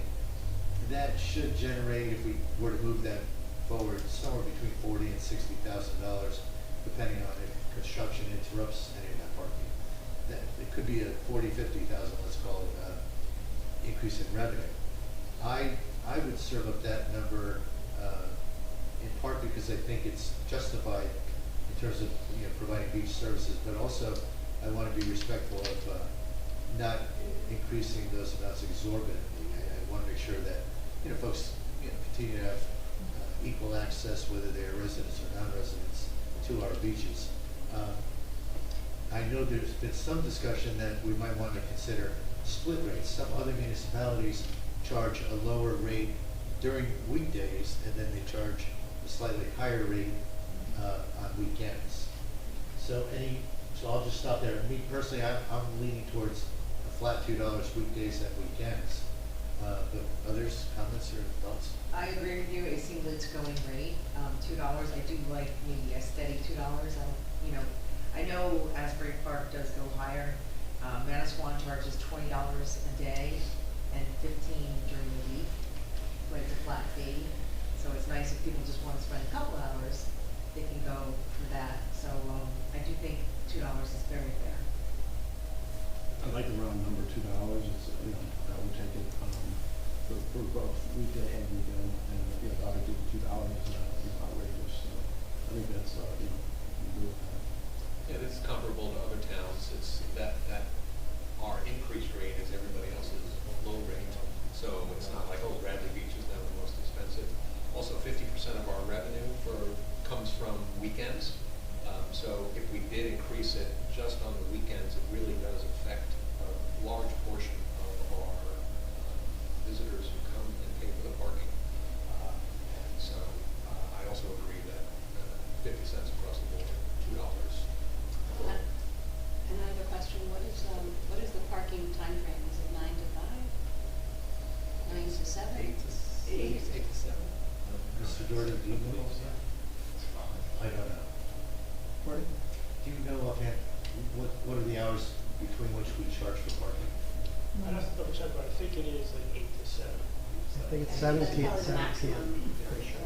No, you could, honestly, Belmar charges till 1 in the morning. Yeah, we don't have that kind of. We don't have more. stuff. Yeah. Yeah. And the nice thing about Park Mobile is you can always adjust that on the fly as opposed to, in the past you have to have a sign, put the sign. This you can just adjust as the man council sees fit. You know, what's nice too is that we do have free parking offered too, if you park just on the west side. And it does say if they charge from 8 AM a week, 8 AM to 7 PM. is what we do. Yeah, but we do still have free parking, so there's options for people. Does Park Mobile charge a fee, a user fee? They do, there's add-on to whatever the rate is. So there's the annual or the hourly rate, as the mayor mentioned, $150. And then there's the service charge to the credit card companies. But out of that $1.50, Park Mobile takes a percentage for administering the program for us. Administrative, and so do you know what the fee is? I'm just curious. A couple bucks, $3. But it's a dollar figure fee plus the percentage for credit card use? Yes, it is that. And you can only use credit card. I guess you can use a debit card. Do you use a debit card? You can use debit card, yeah, or Apple Pay. But a debit card, there's still a fee, it doesn't matter what you use. So Okay, I guess that's how it works. What's great about them is anywhere you go now, you see Park Mobile. I asked my nephew, do you have Park Mobile app? Of course I do. Because everybody is. Bradley Beach was a little late to the game. Yeah, so, but it's. We want to make sure it worked. Yeah. Make sure And we one of had the customers. little hiccups we ran into last year was, let's say you took your wife's car and you didn't have the right license plate. You put Park Mobile in, but it had your license plate, so you were getting a summons, but we would always clear it. So we ran into those little hiccups. I think it was a learning opportunity for everybody. I know how to add a vehicle to the app. Any other comments or questions? All right, I will make a motion that we approve resolution 2026-141 for Park Mobile. Second. Mr. Noble? Yes. Ms. Greenblatt? Yes. Mr. Clark? Yes. Mr. Nowicki? Yes. Mayor Gubitosi? Yes. And it's $2 for weekdays and weekends, right? Good luck. Okay, 2026-142 is authorizing temporary emergency appropriations. This is a request from our CFO, just to make sure that Bradley Beach keeps the wheels on the bus as we drive down the road. So, any comments or questions of our CFO on this? All right, I'll make a motion that we approve 2026-142. Mr. Noble? Yes. Ms. Greenblatt? Yes. Mr. Clark? Yes. Mr. Nowicki? Yes. Mayor Gubitosi? Yes. And in our new CFO's ongoing efforts to make Bradley Beach a stronger, financially sound accounting structure, we have 2026-143, canceling certain balances and closing out capital accounts. And again, this is pretty much part of your cleanup efforts, Mr. Simon. So, any comments or questions for our CFO? So we went through a big exercise previously, all these accounts and whatnot, so these are just some danglers that we had to take care of. We've known for a year that we've got a lot of extra accounts, but some audit reports have highlighted it to us. And a number of, well, actually, Mr. Simon, maybe I just ask you to give a quick overview as to why these couple of accounts that you were doing. Right, they're just, it's money that we funded, money that we have allocated to projects we're just not going to complete. So as a result, we say, okay, we have $75,000 through this project. We spent $70,000. We have nothing left to do in this project. There's $5,000 left over. We're going to put that money back to surplus. So that's what we're doing. So it's closing out. Yes, that's correct. Canceling is the terminology, but it's closing out. That's correct. And I've been hearing off and on about this for at least a few weeks, if not longer. That you've been kind of painstakingly going through account by account to figure out if we can close them out. Right. So thank you for that effort. So part of the cleanup finally come to a close. If no other comments or questions, I will make a motion that we approve 2026-143. Mr. Noble? Yes. Ms. Greenblatt? Yes. Mr. Clark? Yes. Mr. Nowicki? Yes. Mayor Gubitosi? Yes. Okay, that concludes resolutions. I'll move to item 12 on the agenda, announcements. There are none. Item 13A, we all anxiously await the administrator report. Mr. Doherty. Thank you, Mr. Mayor. I'm going to have a little lengthy report if that's okay, but I have some very good news to report. On the topic of finances, one of the things that's very important to Mayor Gubitosi and this administration is getting as much money as we can out of every dollar that we spend. And I can report that the sewer project on Fifth Avenue and the paving is finally complete, and it was completed $224,000 under budget. If you know anything about municipalities, or county government, or state government, anything on budget is fantastic. Anything under budget is really unheard of. But I know that that's, since day one, that's been a priority for Mayor Gubitosi. So it's nice to report that. Additionally, we have some other contracts or projects that are hopefully going to go under contract soon. They're out to bid. The Sylvan Lake Bulkhead project, that is out to bid. The opening is going to be May 12th, with hopefully a contractor for the mayor and council to consider an award to on the 19th. The other part of Fifth Avenue, Phase 2, which goes towards Ocean Avenue, and parts of Park Place, that bid opening is scheduled for June 2nd, which it'll be tight, but we hope to have that on for the June 4th award. And then Ocean Park Avenue, that is also going to be a June 2nd bid opening, with hopefully award on June 4th. Those are our significant infrastructure projects. I can tell you that one of the hot topics in town, especially this time of year, are beach lockers. Michelle Wiley, who received her award earlier, has done a remarkable job. All the beach lockers have been rented. We were able to take 54 people off the waiting list. There were 36 new locker leases. Locker numbers should be coming out sometime next week. And there are still 475 currently on the waiting list. So obviously the mayor and council are moving forward, or have moved forward with an ordinance to change the folks that are eligible for lockers moving forward, and hopefully that'll help reduce that waiting list even further in 2027. But in 2026, I think things are moving along very well. Verizon, you'll see them out on Main Street. They're doing some projects where they're removing old cable, old copper cable. Now that you have all this fiber. We've also been in discussions with them about those 2 poles that were cut about a quarter of the way down, where JCP&L removed their wires. This is in front of the Shell gas station in the northern part of town. Hopefully that'll get done at some point this month. But between JCP&L and Verizon, both of them are working well with us, but neither one of these are outages. So their primary concern when it comes to allocating their resources is to go where places are outed or have outages. So if someone's go up there and cut a wire, it'll make it faster. The pump station is progressing well. The bathrooms are coming along well. I walked through the concessionaire space today with the successful concession vendor who was awarded at the last borough meeting. I think they're going to open up maybe sometime end of June is what they're looking at. And they have dozens of concessions throughout the whole state of New Jersey. This one is going to be more of a grab and go type of concessions. There's no gas there. There's no hoods. They're not going to be really grilling or making food there. So think of, drinks, ice cream, snacks, bags of chips, pretzels. That's going to be the type of. Deli sandwiches and things like that? I don't know. They did talk about a panini press, but I don't know. It's not a very big space for a typical deli with what that would offer. But no, we didn't really get into the specifics of sandwiches like that. And I do want to just mention 2 other things if I can. I want to really appreciate the mayor. When we brought Mitch Syme, that is not Mitch O'Connell. When we brought Mitch Syme on, this is the first place he's ever been a CFO. And he was coming into a financial situation that has really deteriorated in the previous 4 years.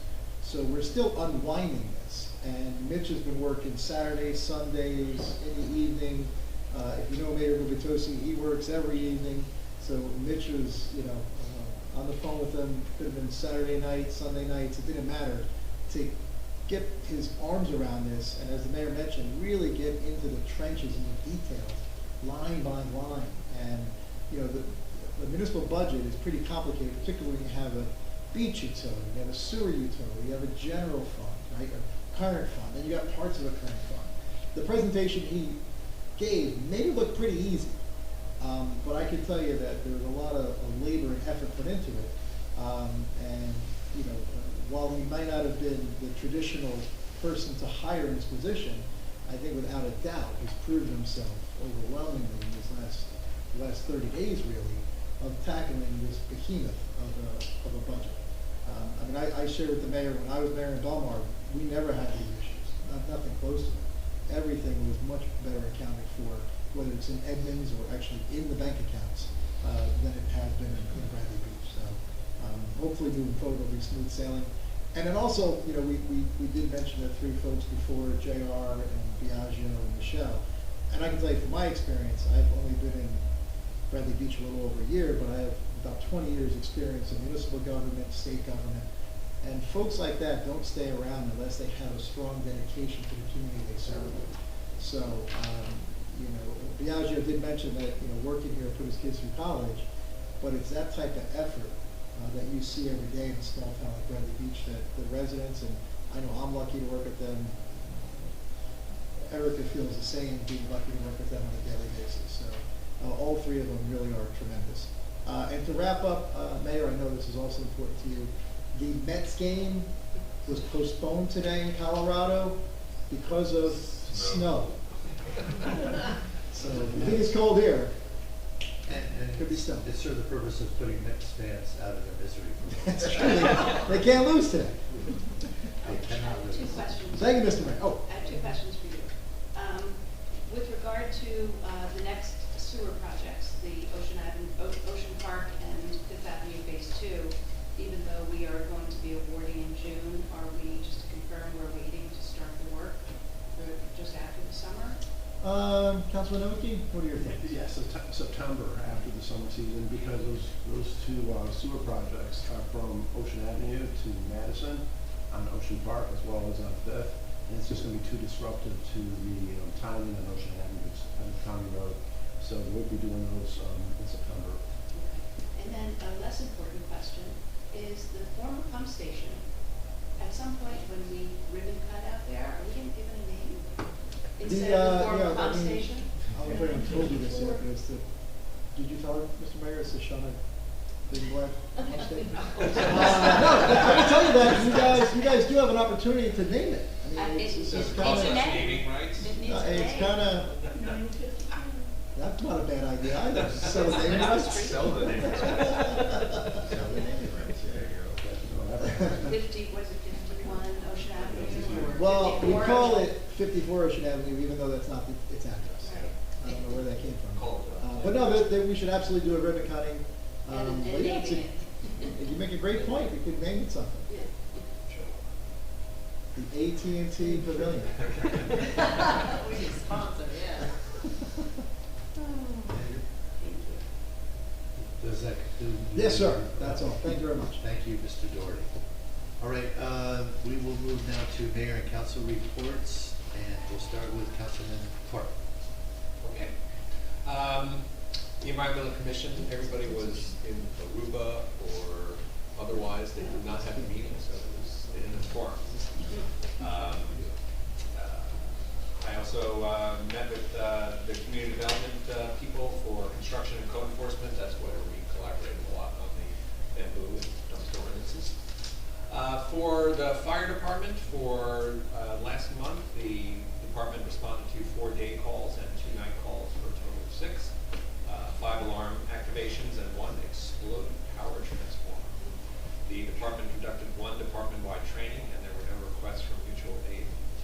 They, of course, are still looking for volunteers for the fire department, offer free training, and anybody wishing to volunteer for the fire department may inquire through the borough's website. For the first aid, the operational period ending May 6th, the squad responded to 14 day calls and 6 night calls for a total of 20. 16 were medical, 3 for fire, 1 motor vehicle crash. There was no out-of-town mutual aid they didn't request any mutual aid. They did have one drill for safety and education of the members on squinting and collaring patients. There were a total of 120 volunteer hours, and they are still looking for volunteers for first aid, offering free training. Anyone wishing to volunteer for the first aid squad, applications can be found on the borough's website. And also don't forget about their cadet program for young people 16 to 18 years old who are interested in serving our community. Thank you, Councilman. We'll turn to Council President Denofa. Perfect. I'm going to start with tourism. There was no meeting, but Amy Baker would like me to share, to mark your calendar, June 10th, the coastal kickoff on Newark Avenue between 4 and 7 p.m. There's going to be food, face painting, DJ, family-friendly games for kids. There will be an expo match for semi-pro soccer players and FC Monmouth, and they'll have also games for and prizes for the kids. And we're holding a new and gently used sports equipment drive at the event for benefit local organizations. Again, that's June 10th, 4 to 7, and then on June 25th, we're going to celebrate Global Beatles Day with a concert in the park to kick off the summer season. So June 25th from 6 to 8. Get ready to sing along to all your favorite Beatles hits. Next we have Shade Tree.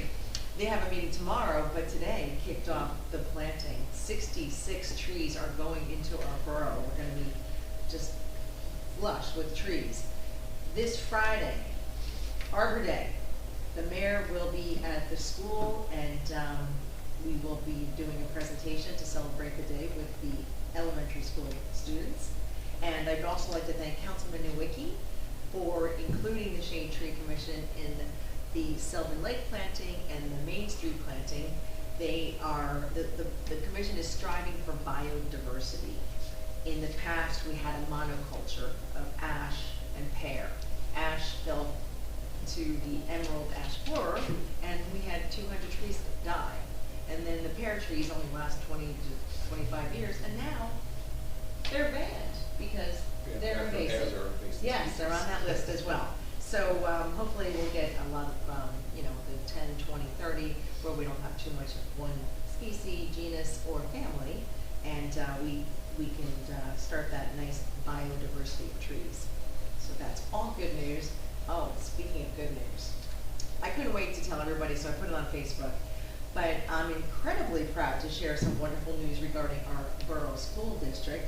Bradley Beach Elementary School has been officially designated as high performing by the New Jersey Department of Education.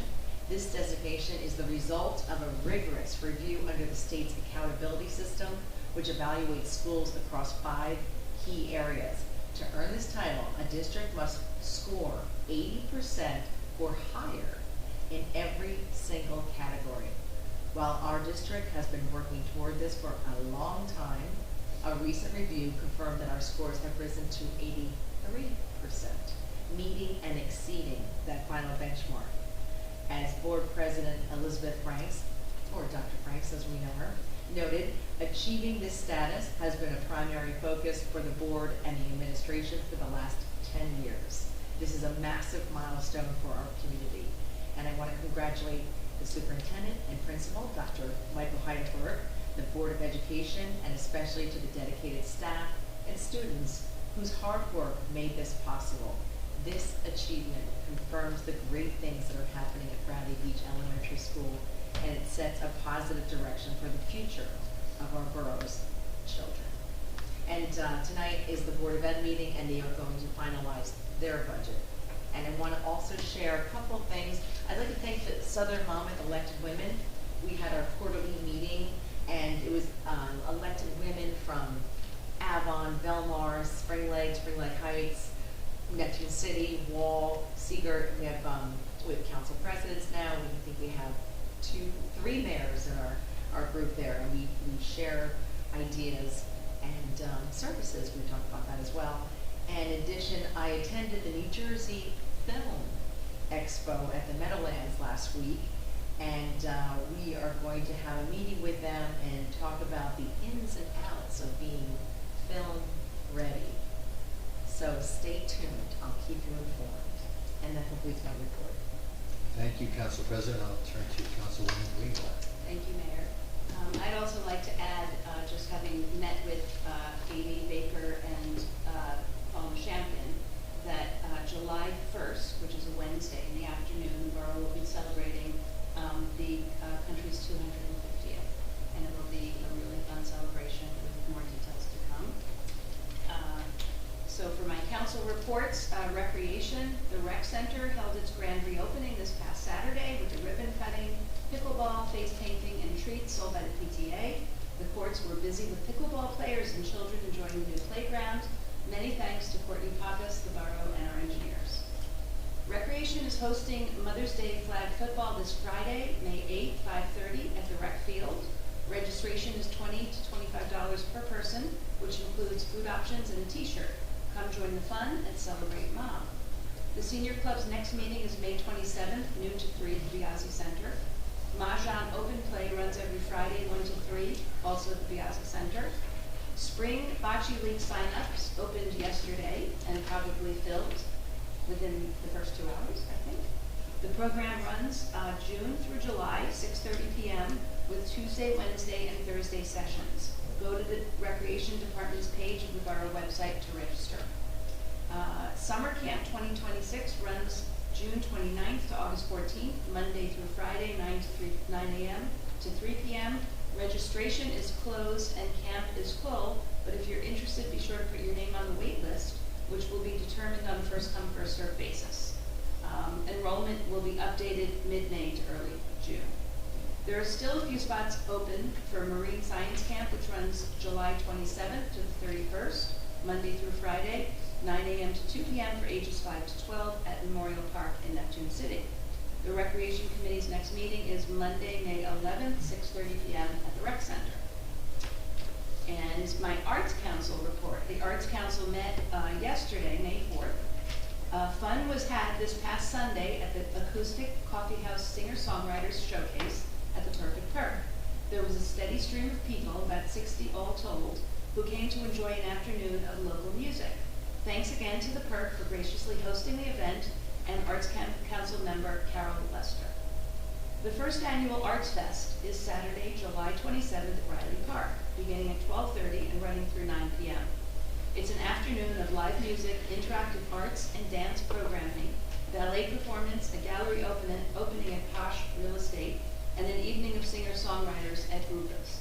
A call to all local Bradley Beach artists to participate in the visual art exhibit. Home is where the art is, at Posh. The exhibit runs from June 27th to July 4th with an artist opening reception on the 27th. The Arts Council is accepting submissions through May 31st, and you can see their website for details and submission requirements, or you can reach out to Mia Mutasio, who is leading up the Arts Council. Thank you, Mia. Anyone interested in helping on the day of the Arts Fest, please reach out by email to artscouncil@bradleybeachnj.gov.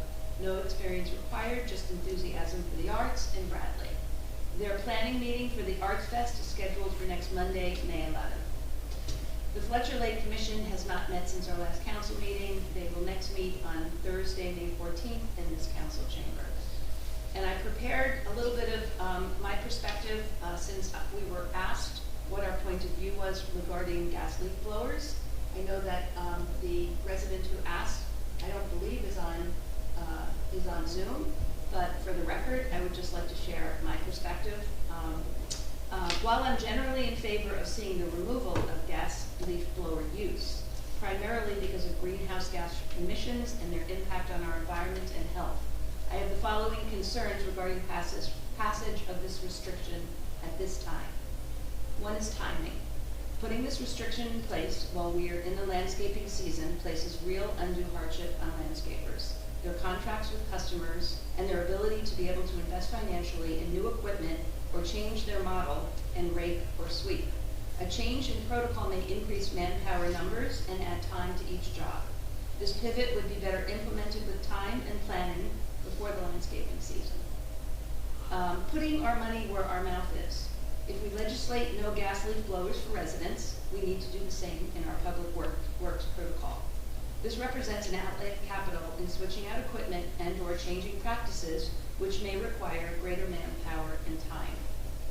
And finally, state legislation. There's a bill in the Senate and Assembly, Senate Bill 623 and Assembly 4666, which are currently considering a phased approach to ban two-stroke gas leak blowers with a 2-year phase-out of sales and a 4-year phase-out of use. This bill would also fund incentives for businesses to transition equipment up to potentially 50% of the cost. Why not support this bill and hopefully implement across the state of New Jersey with planning and support? My initial approach to this legislation for Bradley Beach was to have a workshop and meaningful discussion among constituents in neighboring towns who have implemented these bans, their challenges in enforcement, their success and best practices, as well as with landscapers, groups that support environmental and health initiatives, and my fellow residents. And that's what my perspective is at this point with regard to the gas leak blowers. Thank you. Thank you, Councilwoman. Now we'll turn to Councilman Nowicki. Thank you, Mr. Mayor. Police activity for the period of April 19th to May 3rd. Time is up.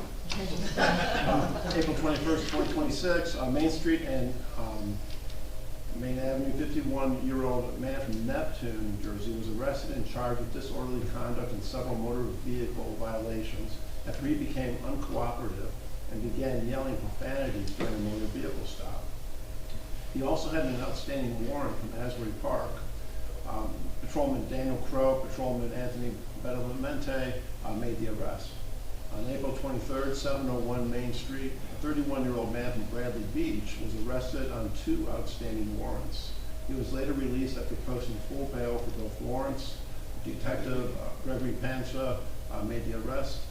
On May 3rd, 700 block of Main Street, a 38-year-old man from Ocean Township was arrested and charged with driving under the influence and several other motor vehicle offenses.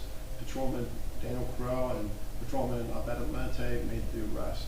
In addition, the police department investigated several motor vehicle crashes and answered several calls for service. Regarding Sylvan Lake, our BA had addressed the bulkhead going out to advertisement. We also just found out today that our permit, the dam safety permit for the outlet gate, finally was approved by DEP. We had submitted that about 5 months ago, and DEP has now approved that permit so that the DEP with the outfall project that was being done on the beach, they're going to change order the contractor.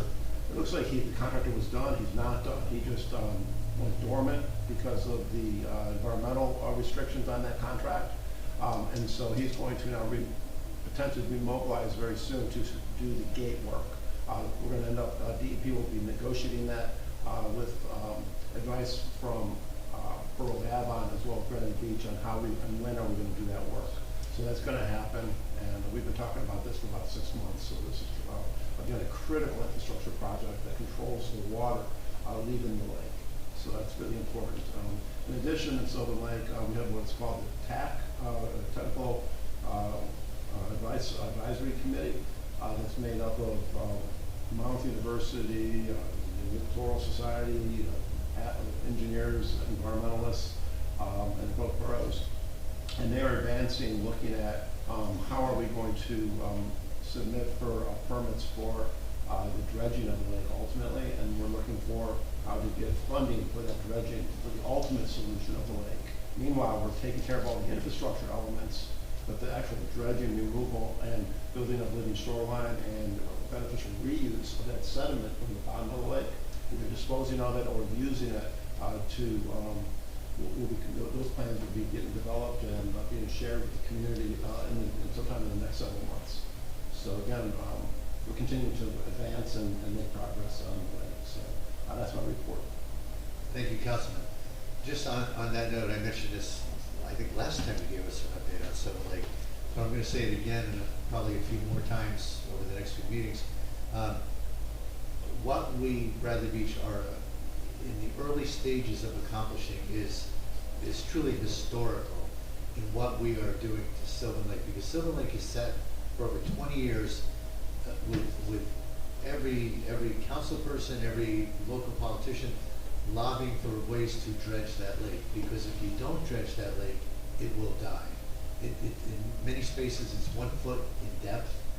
We joke that, you know, it's a religious experience to see ducks walking on top of water, but in fact, they're walking on sediment.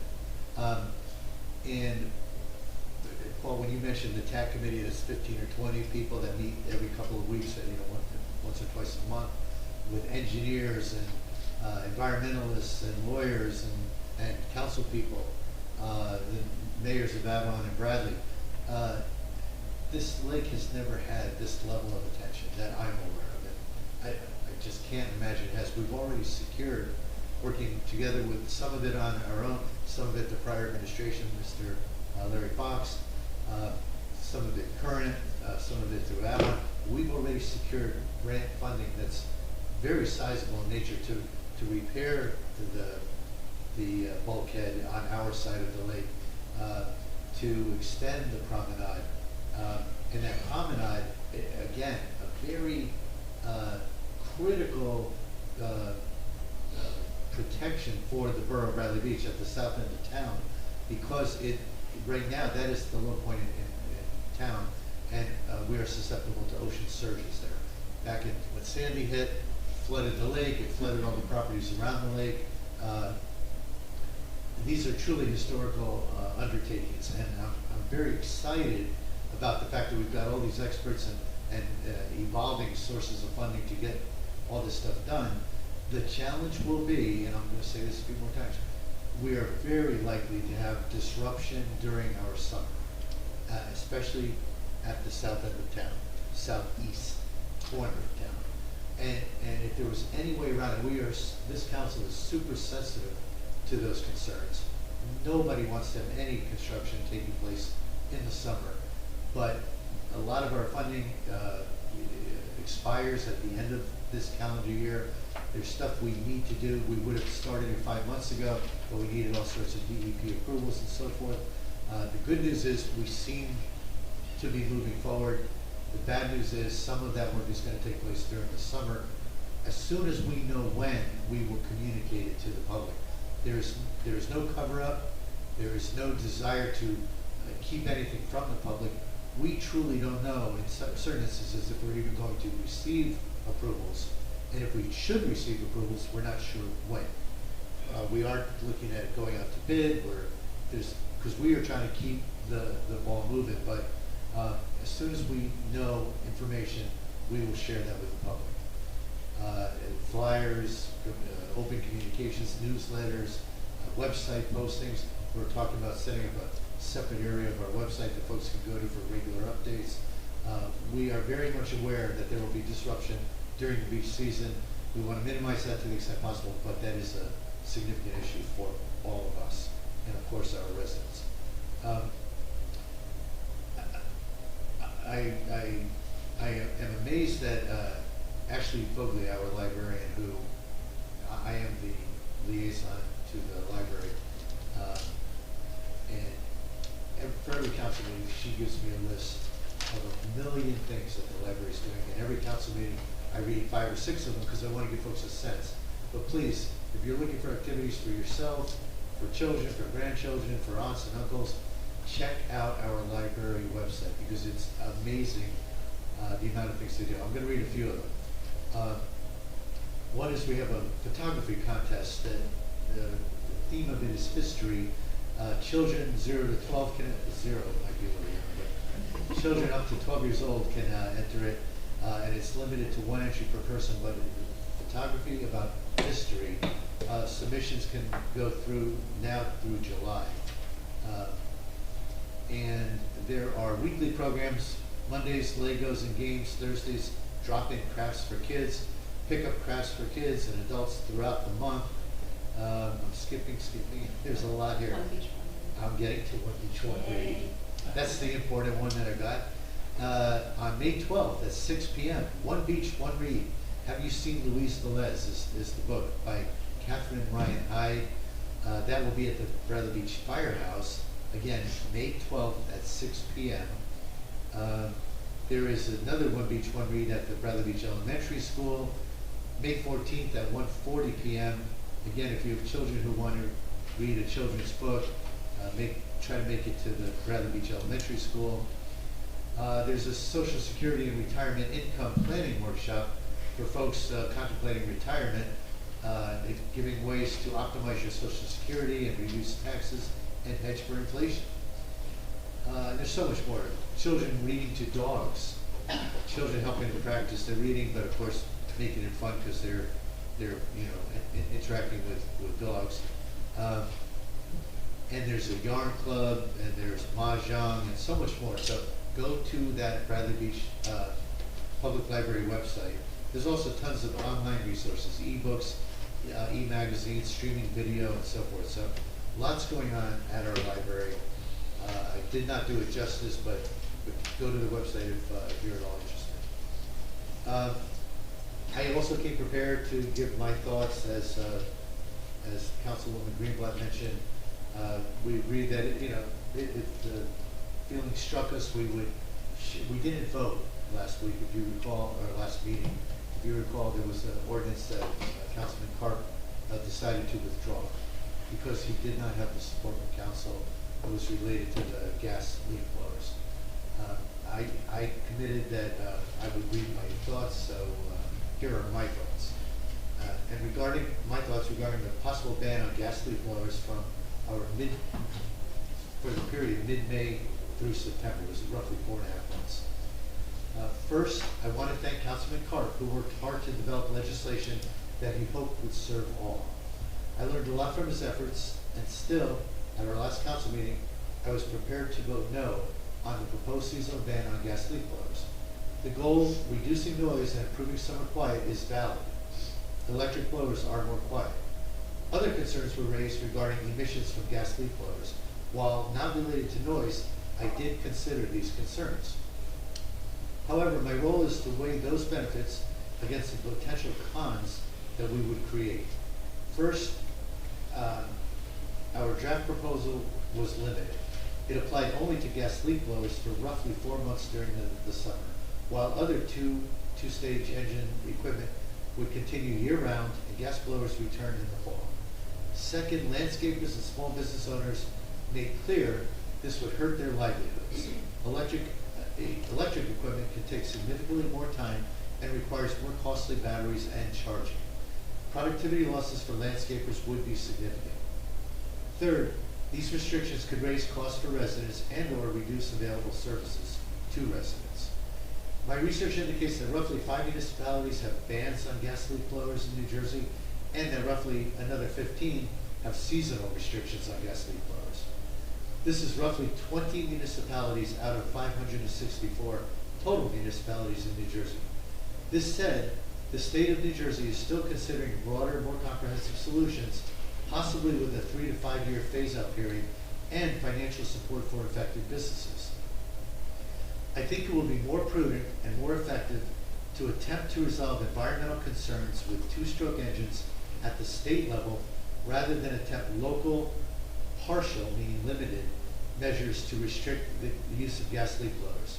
In my opinion, as a potential amendment to our noise ordinance, the pros of limited quiet time in the summer months did not outweigh the cons of economic challenges we might impose on businesses and the public.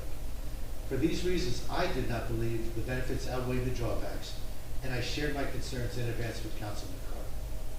That just concludes my statements. For better or for worse, that was the rationale that I shared with Councilman Carr. So, otherwise, that concludes my comments, and now we can open it up to the public. Any comments or questions, please limit your comments or questions to 5 minutes, and you can speak to any items, whether they are on the agenda or not. Mr. Bartolo. Rick Bartolome, 116 Newark. Really, just since you mentioned the library, just wondering the status of the front doors of the library. Has anybody heard anything or what they were doing with that? I think, a year ago, maybe even longer, they mentioned something like the cost for new ones was like over $30,000. I don't know if that number is right in my memory, but has anybody know any update of what you're doing? I don't have a current update. I know as of a number of months ago, I have moved off of, I'm still officially a member of the board, but I have a delegate, so I haven't gotten to the last few months of meetings. However, the number was closer to 100,000, and there were a lot of, issues. They hired an architect that was going to help them with design. Do you have more? Yeah, so one of the things we do every Monday is we have a senior staff meeting. So Ashley, who runs the library, comes and she updates us on stuff. And more recently, they've been concerned with the roof and some leaking. So as the mayor mentioned, they do have an architect that also has to, they've engaged with a historian regarding the building itself. So there's nothing new to report on the doors. The doors are amazing, but they are 100+ years old. So we're going to make sure we take our time to preserve them and do it the right way. But to the mayor's point, this is a costly endeavor, but certainly worth it to preserve that history. They are operational though. They go into the front doors. Can you? Oh, I didn't realize that, because I know for a long time you weren't allowed to go through it. Now you can. Oh, okay. Thank you. Thank you. Other comments or questions? Yes, Nancy?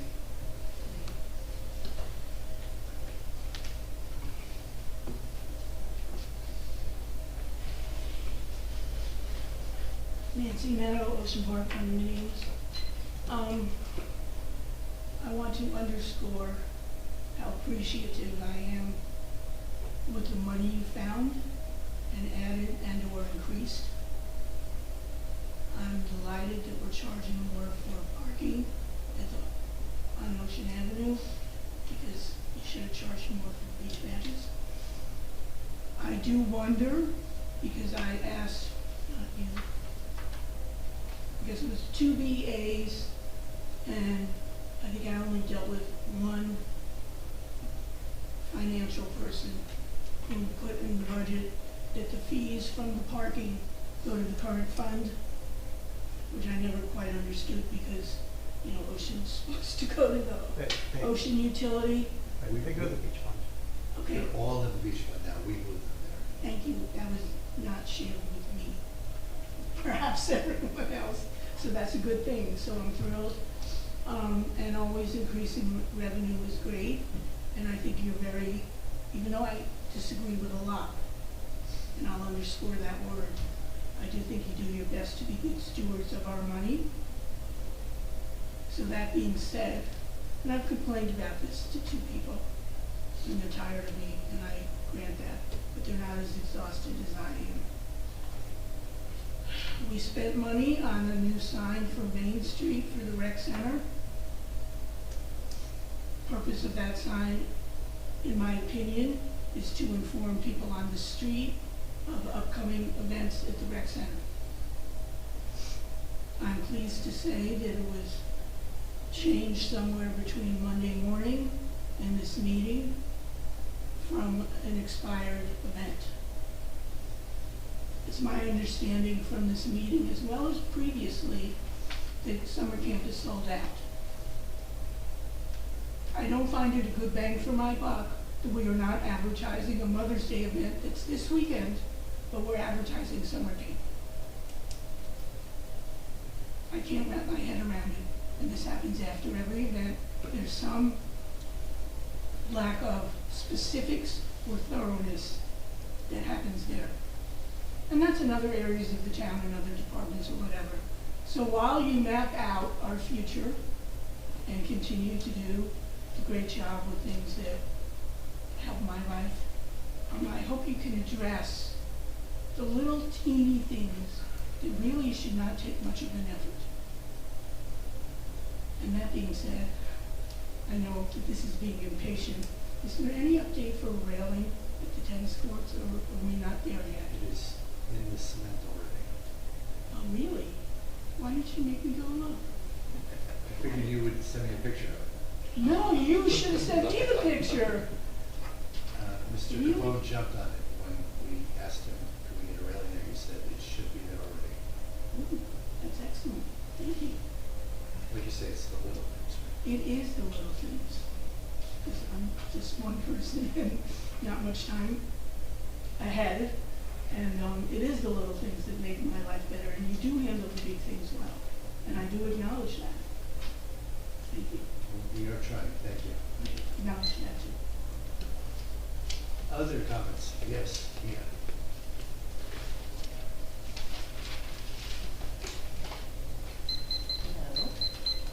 Hello. Mia Matasio, 401 McCade Ave. I just have some food for thought on the topic of the gas-powered leaf blowers. Kind of important to me, so I just wanted to read a few paragraphs that I put together. I'm shivering, it's cold back there. Okay. So I'm here to make some comments and suggestions as a result of the gas leaf blower resolution being withdrawn. I was excited to see this topic being addressed on the agenda a few weeks ago, as it's a topic that has concerned me, excuse me, for a number of years, after reading about how harmful the exhaust and high decibel levels are to the environment, animals, and people. I'm sure most of you are aware of this. I'm assuming the main reason for withdrawing from exploring the topic further is the financial burden the landscapers would have to take on by having to replace their equipment. I was disappointed that the opportunity to start conversations regarding the gas blowers was put on hold, but I would like to offer a suggestion. Perhaps the Environmental Commission or a focus group can put together an informative report that can educate any interested residents and landscapers addressing the use of the gas leaf blowers and their overall impact in our community. Perhaps some small compromises can be made. For example, maybe a homeowner and their landscaper can discuss the degree of blower removal of grasses and leaves that needs to be removed from their yard. Maybe a full-time homeowner is willing to provide a battery-powered blower to their landscaper. Maybe there can be a collective solutions to improve the degree of lawn debris removal. I believe there are residents in our community where the noise and duration of the blowers causes them a degree of irritation, even when they are inside, and that they would welcome these types of conversations. There are residents that haven't thought about it, but would be open to learning more. There are residents that are content with the way their property looks and don't want to rock the boat. I don't want to harm our landscaper with their business. I don't know if they all know and or accept the possible long-term health effects that gas leaf blowers may have on them. I just want to suggest that we don't drop this topic entirely, and even without a resolution, we can educate, inform, and engage our residents, landscapers, and their customers so that even small changes to their workflow may reduce the amount of noise we have to endure. Lastly, of course, it would be great to see the resolution on the agenda again someday. It's going to most likely be a long wait for the state of New Jersey to get around to passing a statewide ban. And thank you for listening. I just wanted to share my thoughts. Yeah, I will tell you that at the Environmental Commission meeting, that didn't happen because they didn't have a quorum. That was popular.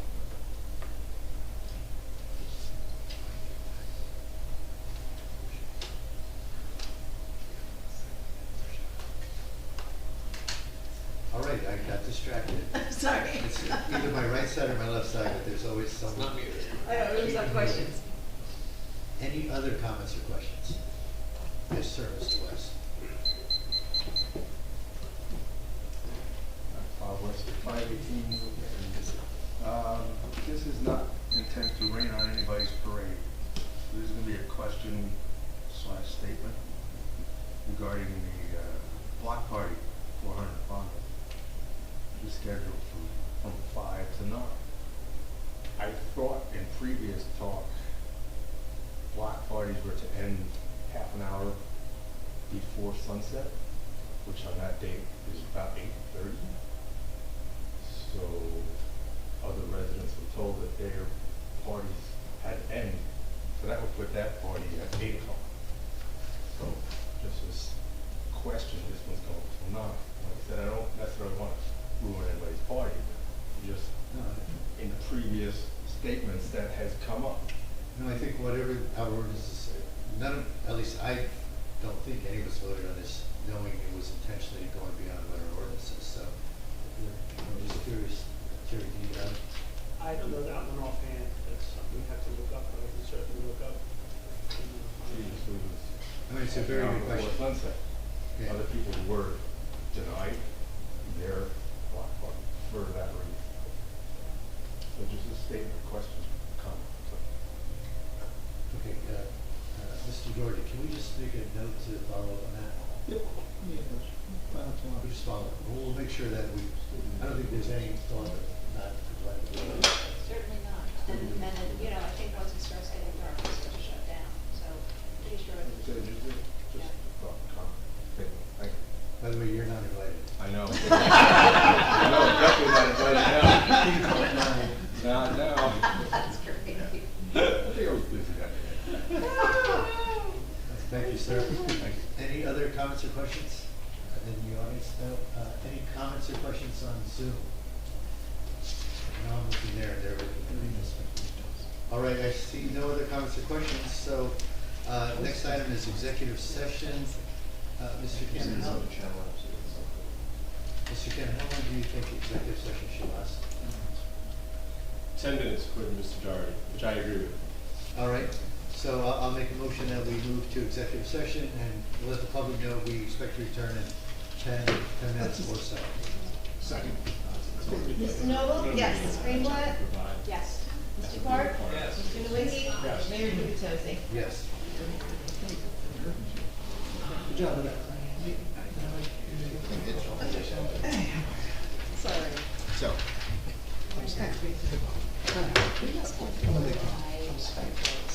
so, They lower it for us. I'll contact you when I come back. They lower it for us? Yeah, sure.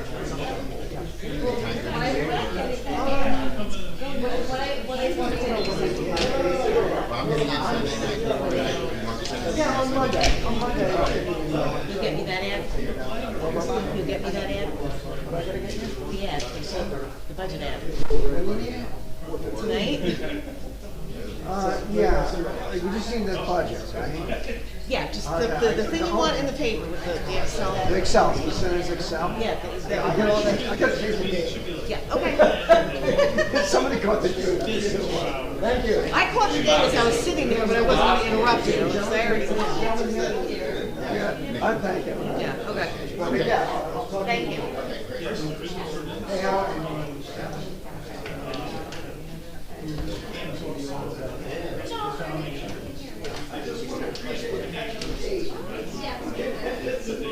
To the newspaper.